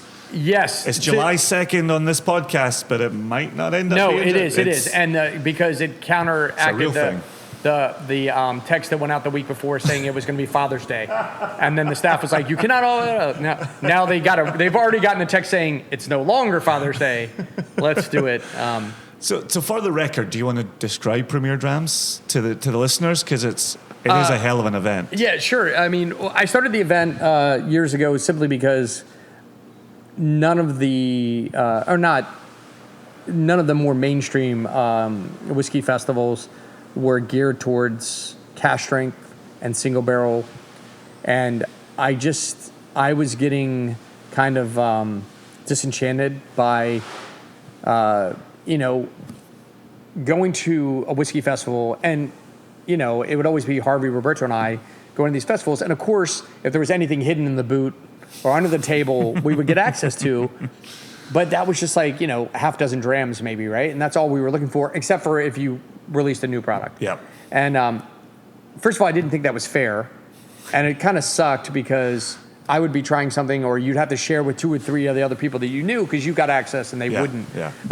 So we wanted to create a festival that had, or an evening that had all of that stuff that everyone would get to drink. We created something that was cask strength oriented, single barrel oriented, and new. So if you are releasing a new product, we're happy because people haven't tried it, and it gives them an opportunity. But we wanted to focus on those 3 categories, and it's been super successful. It sells out every year. It's great to pour at. It's a great consumer who comes through. Yeah. It's people who know it's their the whiskey whiskeys. people. Yeah. And we have more whiskeys than you can possibly try here. Yep. If you go to your table, I could honestly, between you guys and Society and Willet and Wilderness Trail, Old Foreshore, they come crazy, and so did Balvenie came crazy. It'd be great to get Gemma over here. See Gemma back in the United States. Right. She can bring the kid. We'll create daycare. Jack Rose daycare. But yeah, we wanted to have a lot of great individual pours and this is what I love about it, and I still describe it from the first year, where there's so much whiskey, you can't visit every station. Yeah. So you'll see people commiserating or talking about no, you have to try this one Here's at the this one. station. Here's the one you got to try. Yep. And because you have limited space, so maybe we'll stretch it out a little bit, because people will have. They'll probably. We already figured at second. You're going to take you're not going to go to work on the 3rd. Yeah, nobody's going to work on the 3rd. That's going to be a good Monday. So I think it's going to be good. We are going to bring in a component of Harvey. Oh, because brilliant. we didn't have the opportunity to really celebrate Harvey. Yep. And if everybody remembers correctly, the very first Premier Drams was on his birthday. And I did that for Harvey. We did that big cake that was shaped like a barrel. It was beautiful. And we priced it according to his age, which I'm not even going to say it because nothing will ever be that cheap again. I'm trying to think if we made money the first year. So we'll have a component for Harvey.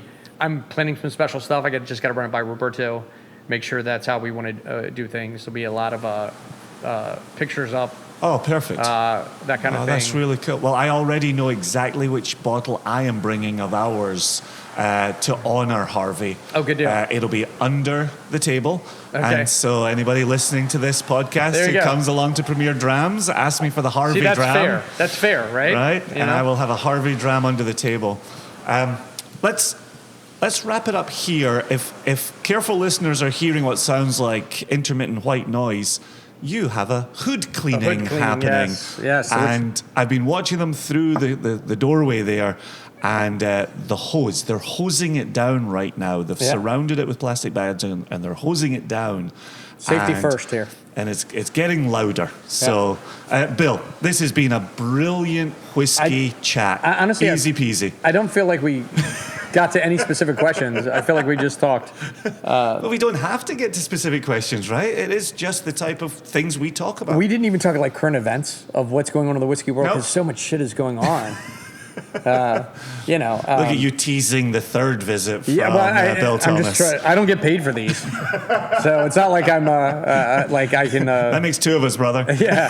How are things going there? Everything going great? Yeah. So actually, when we hit stop here, I'm actually going to pull out 2 drams for you to taste that we just that we just released the very end of February. Okay. A 14-year-old North British, good finished deal. in heavy PX. Grain or single malt? Yep. Grain from them. Okay. 'Cause we put some old single malts on the shelf. Well, And it was, at least I put one recently, and it was delicious. You and I have got more work to be doing here, Yes. Bill. Yeah. And then the other thing I'm going to pour for you is a 1989 French brandy cool. that we finished in active PX as well. So let's get out of here and let's get to some real work. All right, great. Cheers, mate. All right, take care.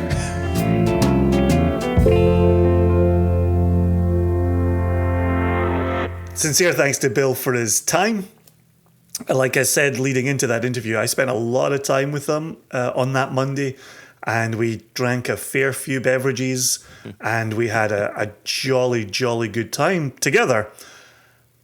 I have to say, and I don't think I said it in the interview, when I left Jack Rose that day, I left with 4 bottles of that Westland single cask mezcal cask. Man.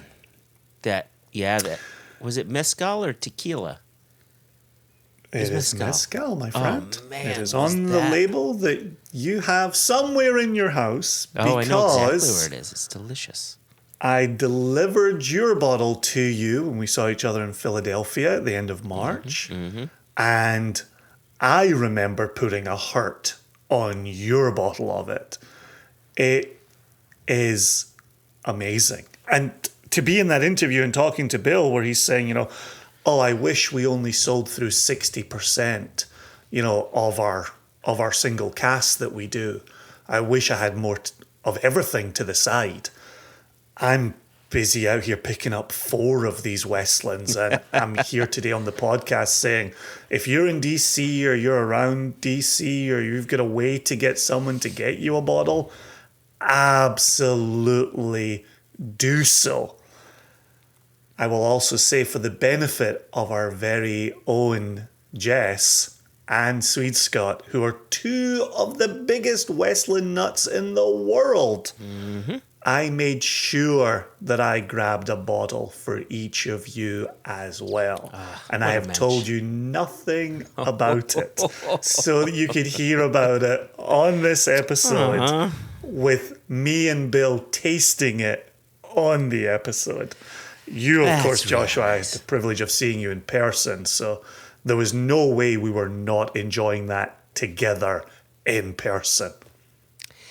Yeah, I just like that you chose my bottle to put the herd on, and not your 100%. own bottle to put the herd on. 100%. I told you that in the hotel room in Philadelphia. Oh, yes.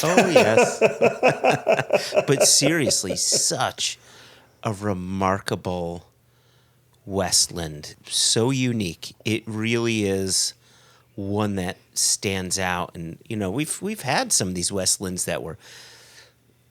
Well, let me say it this way. I've had plenty of whiskeys that were ex-tequila, ex-mezcal, and you, sometimes it does things, and sometimes it's not a lot. With this, it presents the mezcal in such a gorgeous way without hiding the Westland character.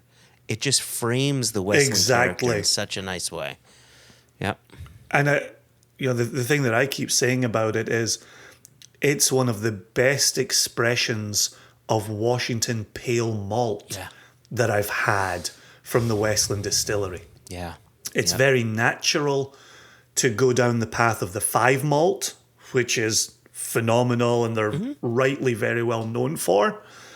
The pale malt to me doesn't always speak to Westland in my mind because I'm thinking 5 malt, or I'm even thinking the peated, even when they were doing Scottish peated barley. Yeah. And I'm going down that path with them. This, I thought the Washington Pale Malt with that mezcal, 7 years maturation, total maturation, cask 2543, just sang, absolutely sang. And I'm so happy I was there at the right time to taste it with Bill, to get it on wax, Yeah. to pick up 4 bottles. Did he just to receive share it it with that you day? and Jess and Sweet Scott? Or- Not quite that Yeah. day, but it was in somewhat recently. As he says in the interview, he's got new single casks coming in every 7 to 10 days. So people know the Jack Rose bottle shop side of things now. Yeah. And they know to be looking out for each new expression that comes in. He did have plenty on the top bar. There was a lot of this Westland on display. That's actually where the 4 bottles that I purchased came from. And actually, the masthead for today's episode is Bill reaching for the bottles of this bottling. Okay. There you go. Yeah, it was just framed so perfectly. I said, good. hold that pause. Hold that pose. And I snapped him halfway up a ladder, grabbing a Westland. You said, don't just stand there. Let's get to it. Strike a pose. There's nothing to it. Vogue. I did. Vogue. Did. And I said that as someone who doesn't even like Madonna. I'm glad you knew it was Madonna. That's how much. That's how much I was in the moment. Yeah. Of course, it could have been Bill's spiky bra that did it for me. Just the 2 cones. The fact that Dennis Rodman was standing just out of shot.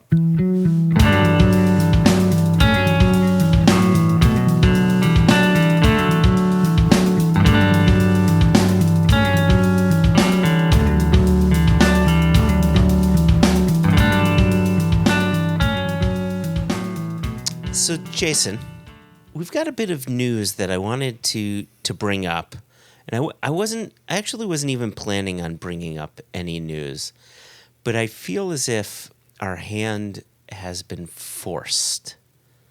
As it so often is, anytime we put new labels into the TTB. Mm-hmm. So you ready to talk about some pending SCN bottlings?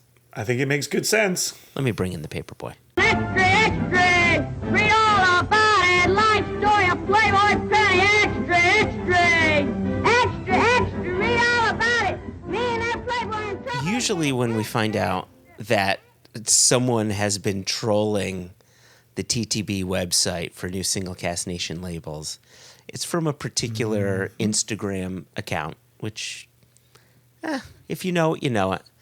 But this, and here's the thing. If I'm being honest, it makes me cranky. And I've talked about this before to you, to the listener. I love surprises, and I love surprising people.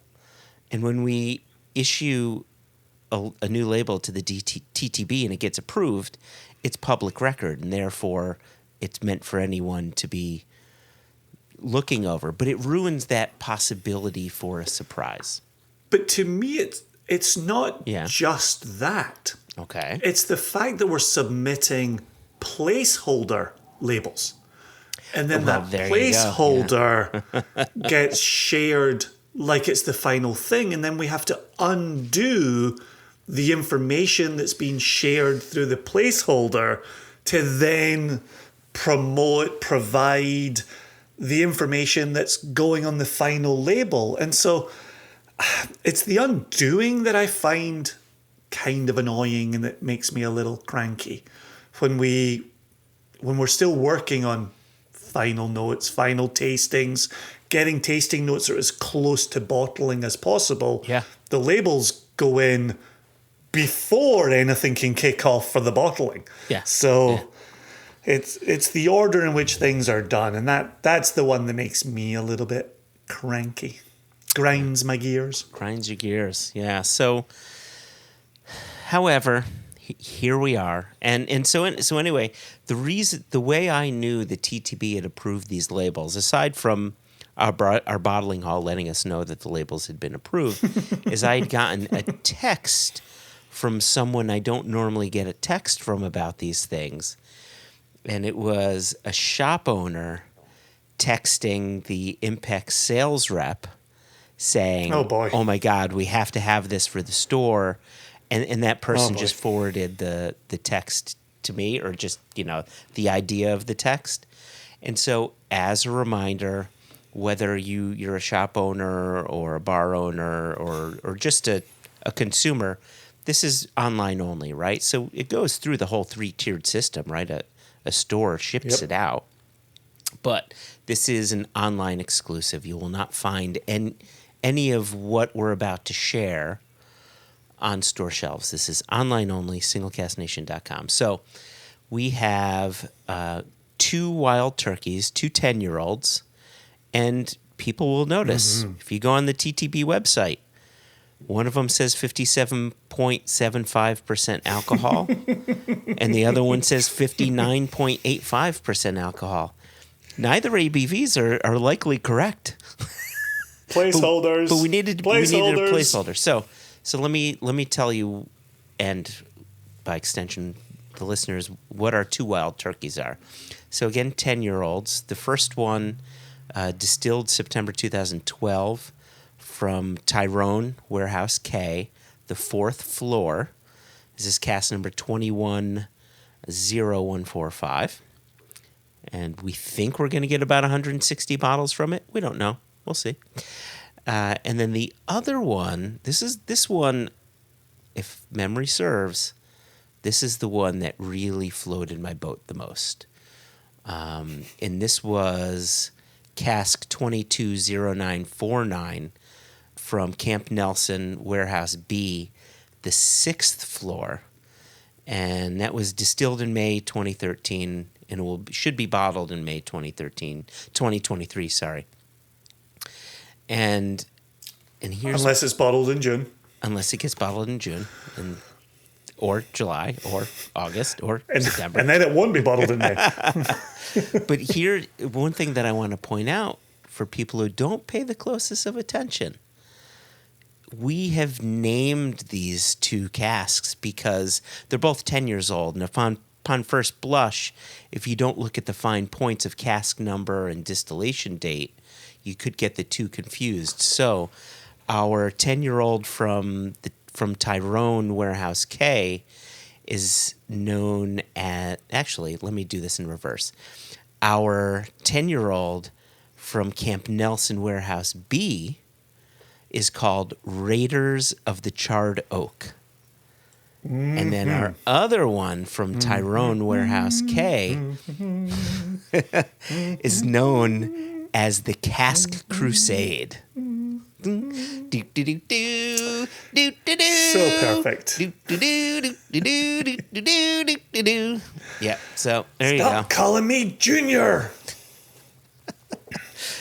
What's so funny is I know that that's Indiana Jones's line, but in your Scottish accent, it sounded like what the hell's his name? Come on, Nat. Come on, Nat. Why am I forgetting his name? Turning it. Scottish actor. Famous for playing what's his Indiana name? Jones's dad. Oh, it's Roger Moore. No, it's not Roger Moore. Pierce Brosnan. How dare No, that's you. not him. The Highlander, the French guy. No, that's not him. The guy from that cancer movie. No, that's not him. This is too much fun. Russell Crowe. No, that's not him. What the hell's it? much Sean fun. Connery. Yeah, so Sean Connery. So when you said that Indiana Jones line, I heard it in the Sean Connery voice. Stop calling me Junior. Anyway. Come on, Junior. Stop calling me Junior. So those are 2 wild turkeys, but we have 2 other W's. Indeed. 2 other W-related distilleries we've worked with. So we have another bourbon. This time it's a 6-year-old from the Woodinville Whiskey Company out of Washington State. And that was a 6-year-old actually selected by our once very own, Elijah Ammon. Yeah. It's cracking as well. Absolutely cracking. We trusted him entirely with the selection. Boom, he pulled it off. Easy peasy. Yep. And then we all got to be together. Jess, Sweet Scott, Elijah, you, me, whole bunch of friends. Foster, who we often read emails from. Sweet Scott. We all got to be together at Woodinville. It was a tremendous, tremendous gathering. and Woodinville impressed. My first trip to it, loved it, couldn't have been taken care of any better than we were. It was really cool distillery and cool product, really delicious. I was just having a little bit of a Facebook conversation with one of our nation members, maybe an hour ago, and my words to this person was that we had everybody on the team out to the distillery, and what struck me was we were in a distillery filled with people who simply gave a shit about whiskey. Mm-hmm. I love it. And the fact of the matter is, I think you can say that about any distillery, but it's so clear. Like they really wore the love for what they do on their sleeve. And that's what turns me on. Like, plenty of distilleries make great whiskey. It's really nice when people are super passionate about it. That's all. Absolutely. And here you have an LVMH distillery. Yeah, right. Yeah. Like, still has an American thumbprint, still has an American staff, still has incredibly, just like Jackie at Ardbeg, an incredibly welcoming front of house that make you happy to be there and spend your time there. Yeah, just wonderful all round. So, sorry, I didn't mean to derail that. I just kind of got a little bit excited about Woodinville for a moment. So forgive me.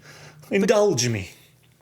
But I do like what you say, right? A lot of people say, well, they're owned by LVMH. So's Ardbeg, doesn't matter. Jackie Thompson runs her distillery in a fantastic way, right? Yeah. They're running their distillery in a fantastic... Anyway, so... it's like saying Remy owns Westland, right? We also went to Westland on that trip and had an amazing time at the downtown distillery. Got incredibly well taken care of. A bunch of nerds hanging out together as well. I'm trying to be... I'm not going to put words in your mouth. I'm trying to be better about it. The Balcones, ownership under Diageo, just because there's a big named, faceless global conglomerate attached to a distillery doesn't mean there's not passionate, knowledgeable people engaged with that distillery day in and day out. We must not lose track of that. Well said. Well said. Thank you. Now, the final W and I'm going to call this W a win. The final W distillery. This is a new distillery for us. Just like Woodinville is a new distillery collaboration with us, this is a newer collaboration as well, and this is with Westward Distillery. And this is another 6-year-old, but this is single malt from New Chart American Oak, and that's a number 2 char as well, so a slightly softer char that I think really helps that malt stand out. I'm so excited. Me, Elijah, our good friend Johnny Balderay, a.k.a. Whiskey and Donuts, went out to meet Miles Monroe and some of the other team members at the distillery. And, right, again, people who give a shit. So that's who we like to work with. And then finally, we are going to be bottling our second whiskey from Virginia Distillery Company. And so our first one was a 5-year-old from a first fill sherry butt. And that sherry butt held both Oloroso and PX. This time around, this is an STR hogshead. And you brought that sample back and we tasted it. I forget where we were when we tasted it. DC. Yeah, we were in DC. Nice little connection back to Bill Thomas here. And just friggin' blown away by how magical that whiskey was. Really, we're proud of all of these. I'm so excited that we got, this is a brilliant use of this word. We got a buttload of nation members into VDC with our first launch, right? That first fill sherry butt, right? Yeah. Gave us 600 plus bottles to sell. And we did. We've gone through them all, sold them all. Now we're going to bring in, well, I guess we need to do the math on it once it gets to the bottling hall. But You're a bit more bold than I am at throwing numbers around, but yeah, 7 it's bottles. under 300 is the 7 bottles, takeaway, right? Jason. Yep. Right. Takeaway is it's under 300. So, Yeah. so here we are. Like, I think this will disappear from the site real fast. Just as a heads up, that sherry butt really resonated. Incredible bottling, and yeah. I'm so proud of the STR and working with Amanda and Brian, who we had on a previous episode, where the enthusiasm that they have, more good people working at a distillery, taking the spirit really seriously, maturation really seriously, quality of their wood maturation, right, really seriously. So it's all excellent all the way down, and yeah, really excited to get them all out, as we always say. But for the one distillery that's an hour from my house, I might be even a little bit more excited. Right? It's hard not to have some local pride in this. Fair enough. Jason, was there anything else? Oh, last thing that I'll say is, right now we have some of this scheduled for bottling in May. However, plans change all the time. Things change all the time. And so if you're interested in these, I know a lot of people on Facebook have shown interest, and I'm sure we're going to get plenty of emails off the back of this episode. Just stick with us. If you're not a Single Cask Nation member already, just sign up, singlecastnation.com. It's a free membership, and that'll give you the link to join our Facebook page. We'll put news there. We email our news out. We never spam you. We never sell emails. None of that. Just sign up. Get all of the information. If you're trusting our website for up-to-date news, remember that this comes out every other week. So you're better off becoming a member and getting news with a bit more immediacy. But to your point, Joshua, we are technically not ready to share the information about these bottles, right? No, we don't share pre-bottling information. However, when the labels get shared and the nation starts asking us questions about, hey, why is there no Woodinville on your website when I saw this label come out?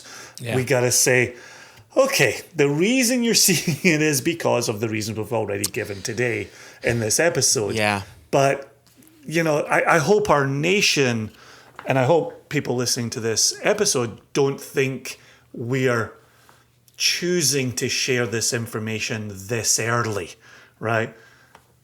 Our hands are tied a little bit, right? We're forced a little bit, which was in your introduction, right? Yeah. We're responding to questions that we have been getting because of the actions of those who share placeholder labels. The only other thing that I'll add to this, and I think that this is important, and you may give me a side glance, Jason, for even bringing this up because you're so good at your side glances, we've been in collaboration with Wild Turkey for 8 years now. We're now in our 8th year of working with them. And until this year, they have not changed prices. And I think they've figured out, wait a second, we should have been slowly raising our prices with you guys. So we had always sold our wild turkeys for $101 per bottle, and it was just a nice nod to the distillery itself. But prices have gone up quite considerably. And here's the thing, if you're a bourbon drinker, this should not take you by surprise. This is bourbon. Yeah. This is what's happening. Yep. It took us by, we weren't ready for it, but we get it. And of course we're going to support them. They support us and all that. But just know that we cannot charge $101 for these bottles. It will be more. We don't know exactly how much more. We'll find out once we know the number of bottles that come from each cask. Yeah, so you led that by suggesting I might give you side eye. I'm 100% behind you sharing that with the listeners. Do you have anything to add to our news? I hope not. I mean, if you do, that's fine. But there was another email I wanted to get to, or two. Oh, I'm glad you've got an email in the chamber. I'll get us out of the... Oh gosh, I wish I hadn't said in the chamber. That's a Joshuaism that I don't want to adopt, but here I am. I still want to give props to Jess, to ROW. It is making it into stores across the UK now. It is at big retailers. It is at small retailers. It is at retailers who would ship to America if that's of interest to you. They may very well ship to other countries if that's of interest to you. Germany have placed their order, and Jess is working diligently to get these bottles to Germany. So if you're listening in from Germany, should be coming your way shortly. Israel has placed their order, so Jess is working on that as well. Japan has interest. Sweden, we're in the works. And Canada, gosh, we just launched a whole bunch of stuff in Canada that is not part of this release. So Canadians have got plenty to be drinking before we get into the new livery and the new offerings for them. But we're always around the world. There's always stuff out there floating around. And the UK is definitely your friend. So, yeah, great release, great bottlings, good feedback starting to come in, which is great to hear.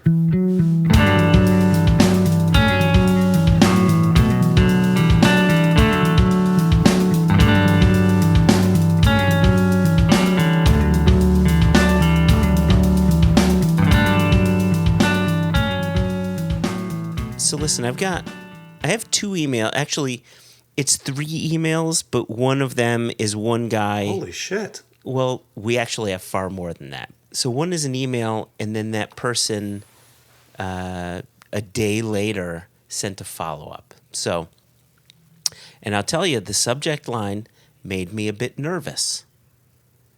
So this is from one Angus Smith. And this came in on 15th of April. And the subject line is simply fact check. Yeah, I get nervous, right? Because sometimes we say things and we think we know things, and then sometimes we don't. But Just before you continue, I'm actually transitioning from my Glenmorangie Sauternes to my Glenmorangie Marsala. You know what? I'm going to do the same. So this one, the Glenmorangie Marsala, again, what Jason and I are drinking were distillery exclusives bottled in 2020. So what we're having, you won't be able to find on store shelves. You may be able to find them in auction. No. But really just Cask Strength Glenmorangie. How great is Cask Strength? I mean, Glenmorangie is just a beautiful spirit as it is. But it's the best. Cask Strength Glenmorangie is the best. Oh, so great. So great. So Angus Smith, in his fact check email, says, "Howdy, fellas. Longtime fan of the show, messaging in from a rainy Adelaide, South Australia." Oh, there you go. From down there. He's from down there. Yeah. It says, wonderful. In regards to your last episode discussing an upcoming bottling of Kregeliki, the topic of worm tubs came up. Specifically, their role... Go easy, Jason. Angus, we don't talk about the worm tubs. We not Jason, the worm tubs episode. Jason, this is the seventh year itch. We need to get that fucking episode just done and dusted. We're going to Scotland specifically to go to Forsyths. So it says, in your last episode discussing an upcoming bottling of Kregeliki, the topic of worm tubs came up, specifically their role in condensing distillate. And he goes on, he says, just wanted to make note that worm tubs actually provide much less copper influence to distillate during condensation than shell and tube condensers, which I knew, and I know you know. Correct. But he's suggesting that maybe we said something to the opposite, to the contrary. But let me continue. He says, this is largely due to the lower copper surface area to distillate vapor flux ratio. It's also far easy. What's that? Yeah, no, right. Really well said. Well said. Yep.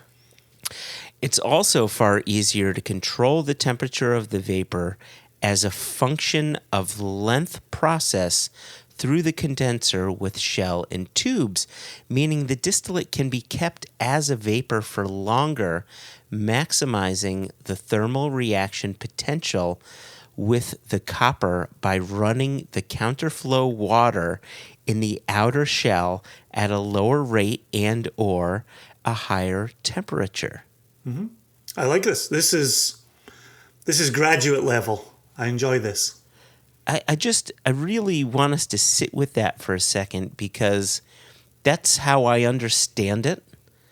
But I love the way he was able to communicate all of that in such a succinct and graspable manner. Anyway, I thought that was fantastic. So anyways, he continues, he says, thanks for all the great content and apologies for the abject nerdism. So 2 things here. No apologies needed. A, he does have a follow-up, and then I'll go with B. His follow-up, which is his email that came the next day. Sorry, fellas, a correction regarding my last email. It was a very old episode of yours, episode 4 of 2017, with Mark Watt. And I'd been working my way through some of older episodes, and the detail caught my ear. So that's A. So he's got an older episode. But the reason why I said there's A and there's B, I don't recall ever saying anything to the contrary. I thought that my understanding was in line with what, and Angus, by the way, goes by Gus. Soft G or hard G? Oh, is it? I think it's Jus. Jus. Oh my gosh. Angus, this is our first time reading your name on here, and now your new nickname is or Jus. Angus. Or Angus. Angus. Or how about just Jus? It's awfully close to our own dear Jess. It is, yeah. Okay, anyway, I don't recall saying anything to the contrary. My understanding was part of the reason why there's less copper contact with that distillate going through the worm tubs is over time there's actually a bit of, well, this is one of the things, right? Over time there's a film that forms in the worm tubs as it goes through, and even the distillate as it's flowing through that worm is getting less copper contact because of that film that grew on there that you can't really clean. I mean, you can replace parts of the worm itself if you wanted to, but it goes back to that example of Klein Leash, who do not have a worm tub, but when they cleaned their system out, it got rid of the waxy texture. So you got to be real careful about what you're cleaning and when you're leaving well enough alone. Yeah, a couple of things I would say there. Number one is you said the film grows, that the film doesn't grow, right? Not like that's grow, the wrong but image. It layers. It layers. layers. Thank you. Yes. Layers. Right. I didn't want grow to be attached to that because then it sounds like bacteria, and that's obviously happening in the washbacks. So correct. There are things growing in the wooden washbacks that can be positive. Second thing is, highly recommend anybody going back to the Stephanie McLeod episode where we spoke to her about Craigellachie and worm tubs, and she kind of had a careful description of that. Third thing I would say is it's possible that we said 2 things at the same time, which is worm tubs are known for having these long worms of copper. It sounds like more copper is involved in the process, right? At least to the eye. You know, at Old Pulteney or at Pulteney, where they talk about, 23 feet of worm tub, right? So that sounds like that's 23 feet of copper, right? And so I think it's, on one hand, we can talk about there being this increasing copper, this to the eyeballs abundance of copper, while then talking about there being less copper contact involved in the slow condensing of the spirit. Yeah. So until we have the worm tub episode, we're never really going to lay any of this to rest, and it will be a constant back and forth. Okay. This last email came in. It actually came in February. Sounds like us. Makes me feel comfortable. And it was meant to be in part of the mailbag episode, which we couldn't get to simply because it was a slightly shorter episode this year. We had Jess and Elijah with us. But I wanted to bring this one up now because there's a bit of a game. And we were driving in a car. And we were driving in a car. Yes, we were. There's a bit of a game to this, and I know that you often like to incorporate games. I do indeed. Into our conversation here. So games keep it fresh. So this email came from Ben Homan, which I know you know the name, local Connecticut guy, and part of my local whiskey group. And he says, "Hello, JJJ and EJ." Absolutely. He says, "You wanted more questions, so here we go." I love Little did he know we would get to it in the May episode. Question number 1, and this will just have to be you and me, seeing as Jess is not here and neither is Elijah. If you could interview anyone, alive or dead, from the whiskey community, who would it be and why? This could be a distiller, a blender, a shop owner, etc. Even just someone who influenced you in some way in the whiskey community and doesn't necessarily work in the industry. Alfred Bernard. Okay, and why? I mean, so first off, for those who don't know Alfred Bernard, please explain who he is. And that may be the why, right? Right. You've got the author of a 19th century, seriously thick coffee table book on the whiskey distilleries of the United Kingdom, right?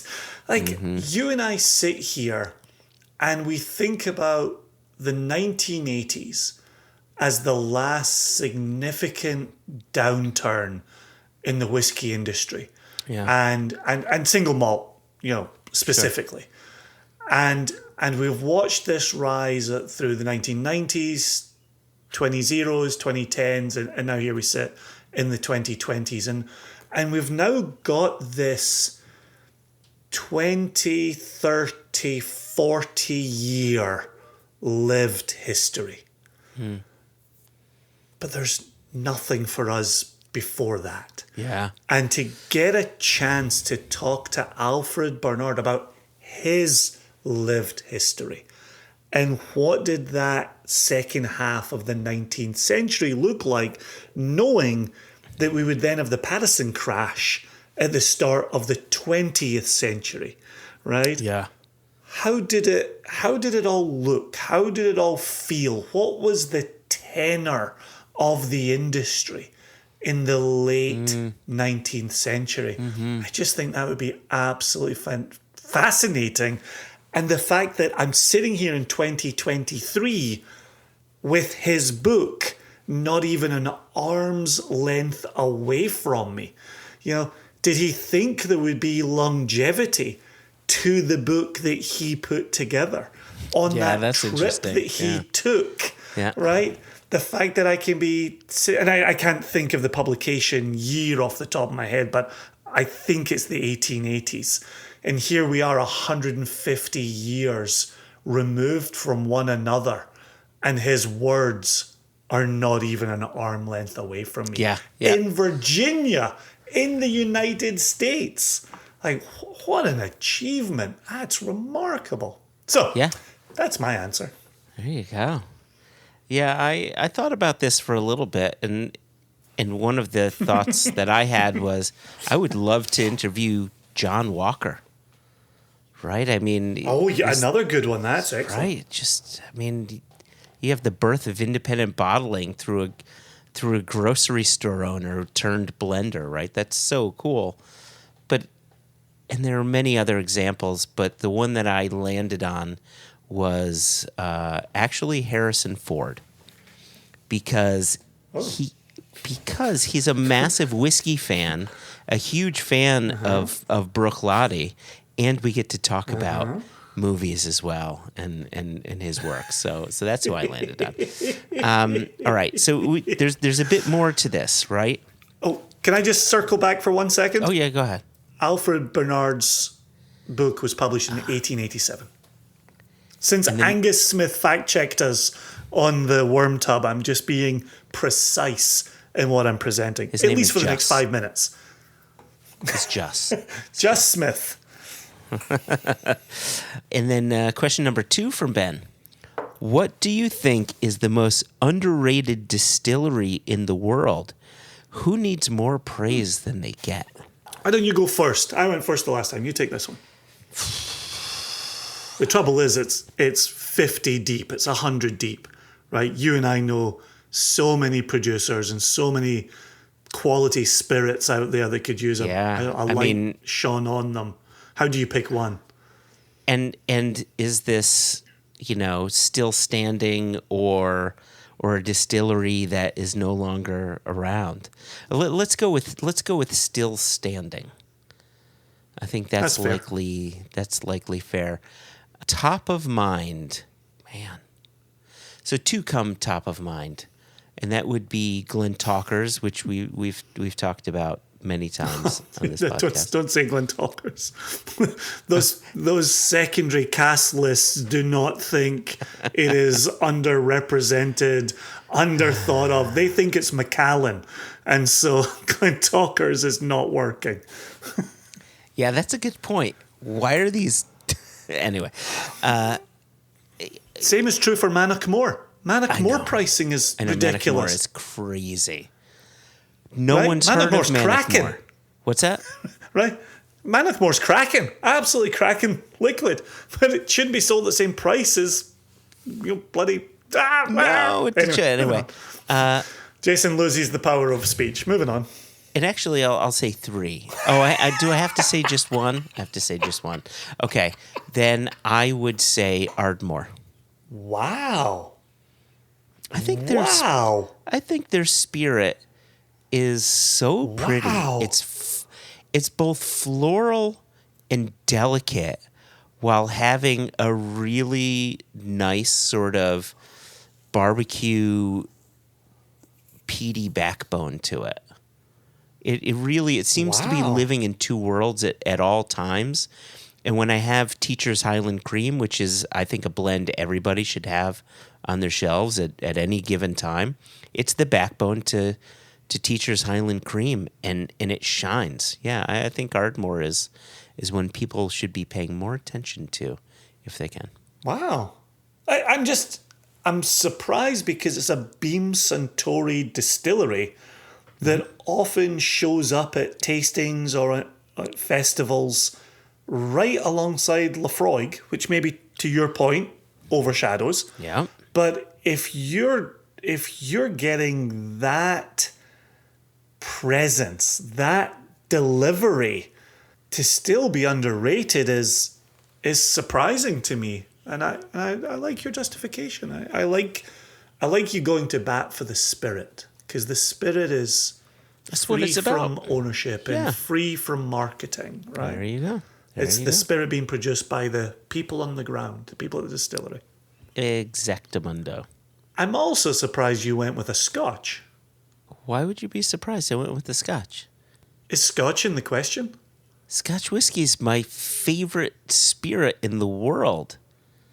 I think there first, and then I have to force myself to every other country and every other whiskey producing country. That's where I live. Interesting. I just think of every Scotch being more well known and more well rated than any other global spirit. But this is, yes, so that's true. But if we're just thinking about distilleries that are highly underrated, Ardmore, I think, is the perfect example because it's put up there with Lafroig and with Bowmore and with Glengarry, and yet it's like that one that are like, oh, and also Ardmore. Mm-hmm. And it's more than that because the spirit is really nice. And I'm sure you can say the same for other countries and other distillates and things like that. But Scotch is it's my favorite drink, Scotch whiskey. So I start there, Jason. Interesting. All right. So that makes me think that you're going to go with a non-Scotch. There's clearly one distillery I'm going to say here that was true 5 years ago, 10 years ago, 20 years ago, that is no longer true. And you know exactly what I would say. Come on, don't overthink it. Don't overthink it. If it's not Glen Talkers as Jason's fucking pet Springbank. project... What? Well, it's no longer true. Everybody ignored Springbank, and now it's the pappy of Scotch whiskey. And it's sure as hell not one I was going to say. All right. Come on. Glen Talkers and what were Jason's two go-tos? Yeah, it's the or what. I can't remember what the or what was. And when you say it, I'm going to be like, oh, of course. Given that you couldn't remember Sean Connery's name previously, Yes, I'm not I couldn't taking remember offense. his name. I'm just more concerned about your health. Oh, Jason. Jason. It's Yeah, got Joshua. to be. If we're talking Scottish distilleries, this is my Sean Connery voice. If we're talking It's Scottish distilleries, it's got to be Tobermory on the Isle of Mull when they make Lecheg. Is it Lecheg? Exactly. But holy moly, have far too many people said Lechig is underrated. I know. It's now highly rated. It's killing me. Absolutely killing me. So here's I'm actually gonna pull an answer that I was thinking while you were talking. I'm gonna keep us in the land of Scotch. Just to keep this clean and tidy, and we can go global another time. But I absolutely love the spirit from this distillery. And it's not as prevalent in the United States as it used to be. That makes me very, very sad. It's a distillery that I've championed for a very long time. Even though in its very earliest days, it was not good. And I made no qualms about saying it wasn't good. But I think it's one of the most reliable distilleries. It now has a sister on the same island. Yep. As soon as you said it used to not be good, and now it's quite the opposite. Now it's amazing. I know exactly who you're talking about because I couldn't agree more. Continue, please. Right. And it's another A distillery. Hey. It's the wonderful, well, it used to be, when I knew it, the Arran Distillery. And now it's the Lochranza Distillery. And so talk about pushing water uphill. You've just gone from the underrated, not enough people know about it, Arran, to the... Oh, okay. So remember when you didn't know Arran? Okay, now you need to know Lochranza. That's the distillery name now, Lochranza Distillery. Yeah. How good is their spirit? How well does it mature? How good is their wood policy under Ewan Mitchell? Yes. And how wonderful is it to have it in a very small holding, right? It's independent. It has a sister that's under the same independent ownership. I think it's such a wonderful, modern Scottish success story. And just when the ice cream man had said that the people were lovely that he encountered in Scotland, and it made me so very proud, Arran makes me so very proud. Yes. Yeah. Right? Yep. Grew up in Ayrshire, looked over the Firth of Clyde at the Isle of Arran. To know there's 2 cracking distilleries on there now, That's brilliant. Absolutely brilliant. And I just wish things were different with Aaron in America.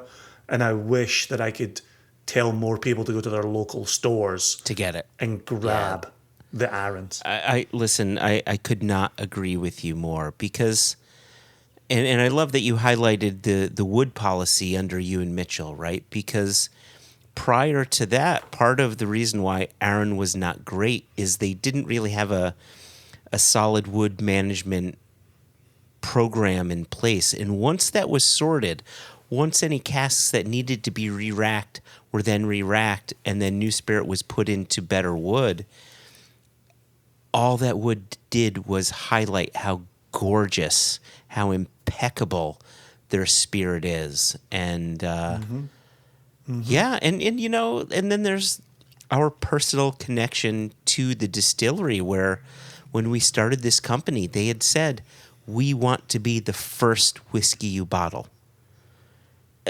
They believed in us so much that, yes, of course that's your answer. That's perfect. Thank you for bringing them up. That's awesome. Those are two excellent questions from Ben Holman. Yeah. Now, listen, there's actually more, but we're getting to the end of our episode here. Maybe I'll bring up his other questions at a later date. But you think you'll remember? Sure. Hey, Ben, give it a couple of weeks. If you could resend them. Yeah, Ben, that's a good idea. Or Joshua could save them as a PDF and put them on his desktop that he looks at every day. And we could pull it up for the next episode. I was actually thinking... Do it. I was actually thinking of saving it to an ASCII file. You could print it and then you could roll it up real tight and then you can stick it up your ass. Moving right along, footloose and fancy free. Getting there is half the fun. Come share it with me. Moving right along.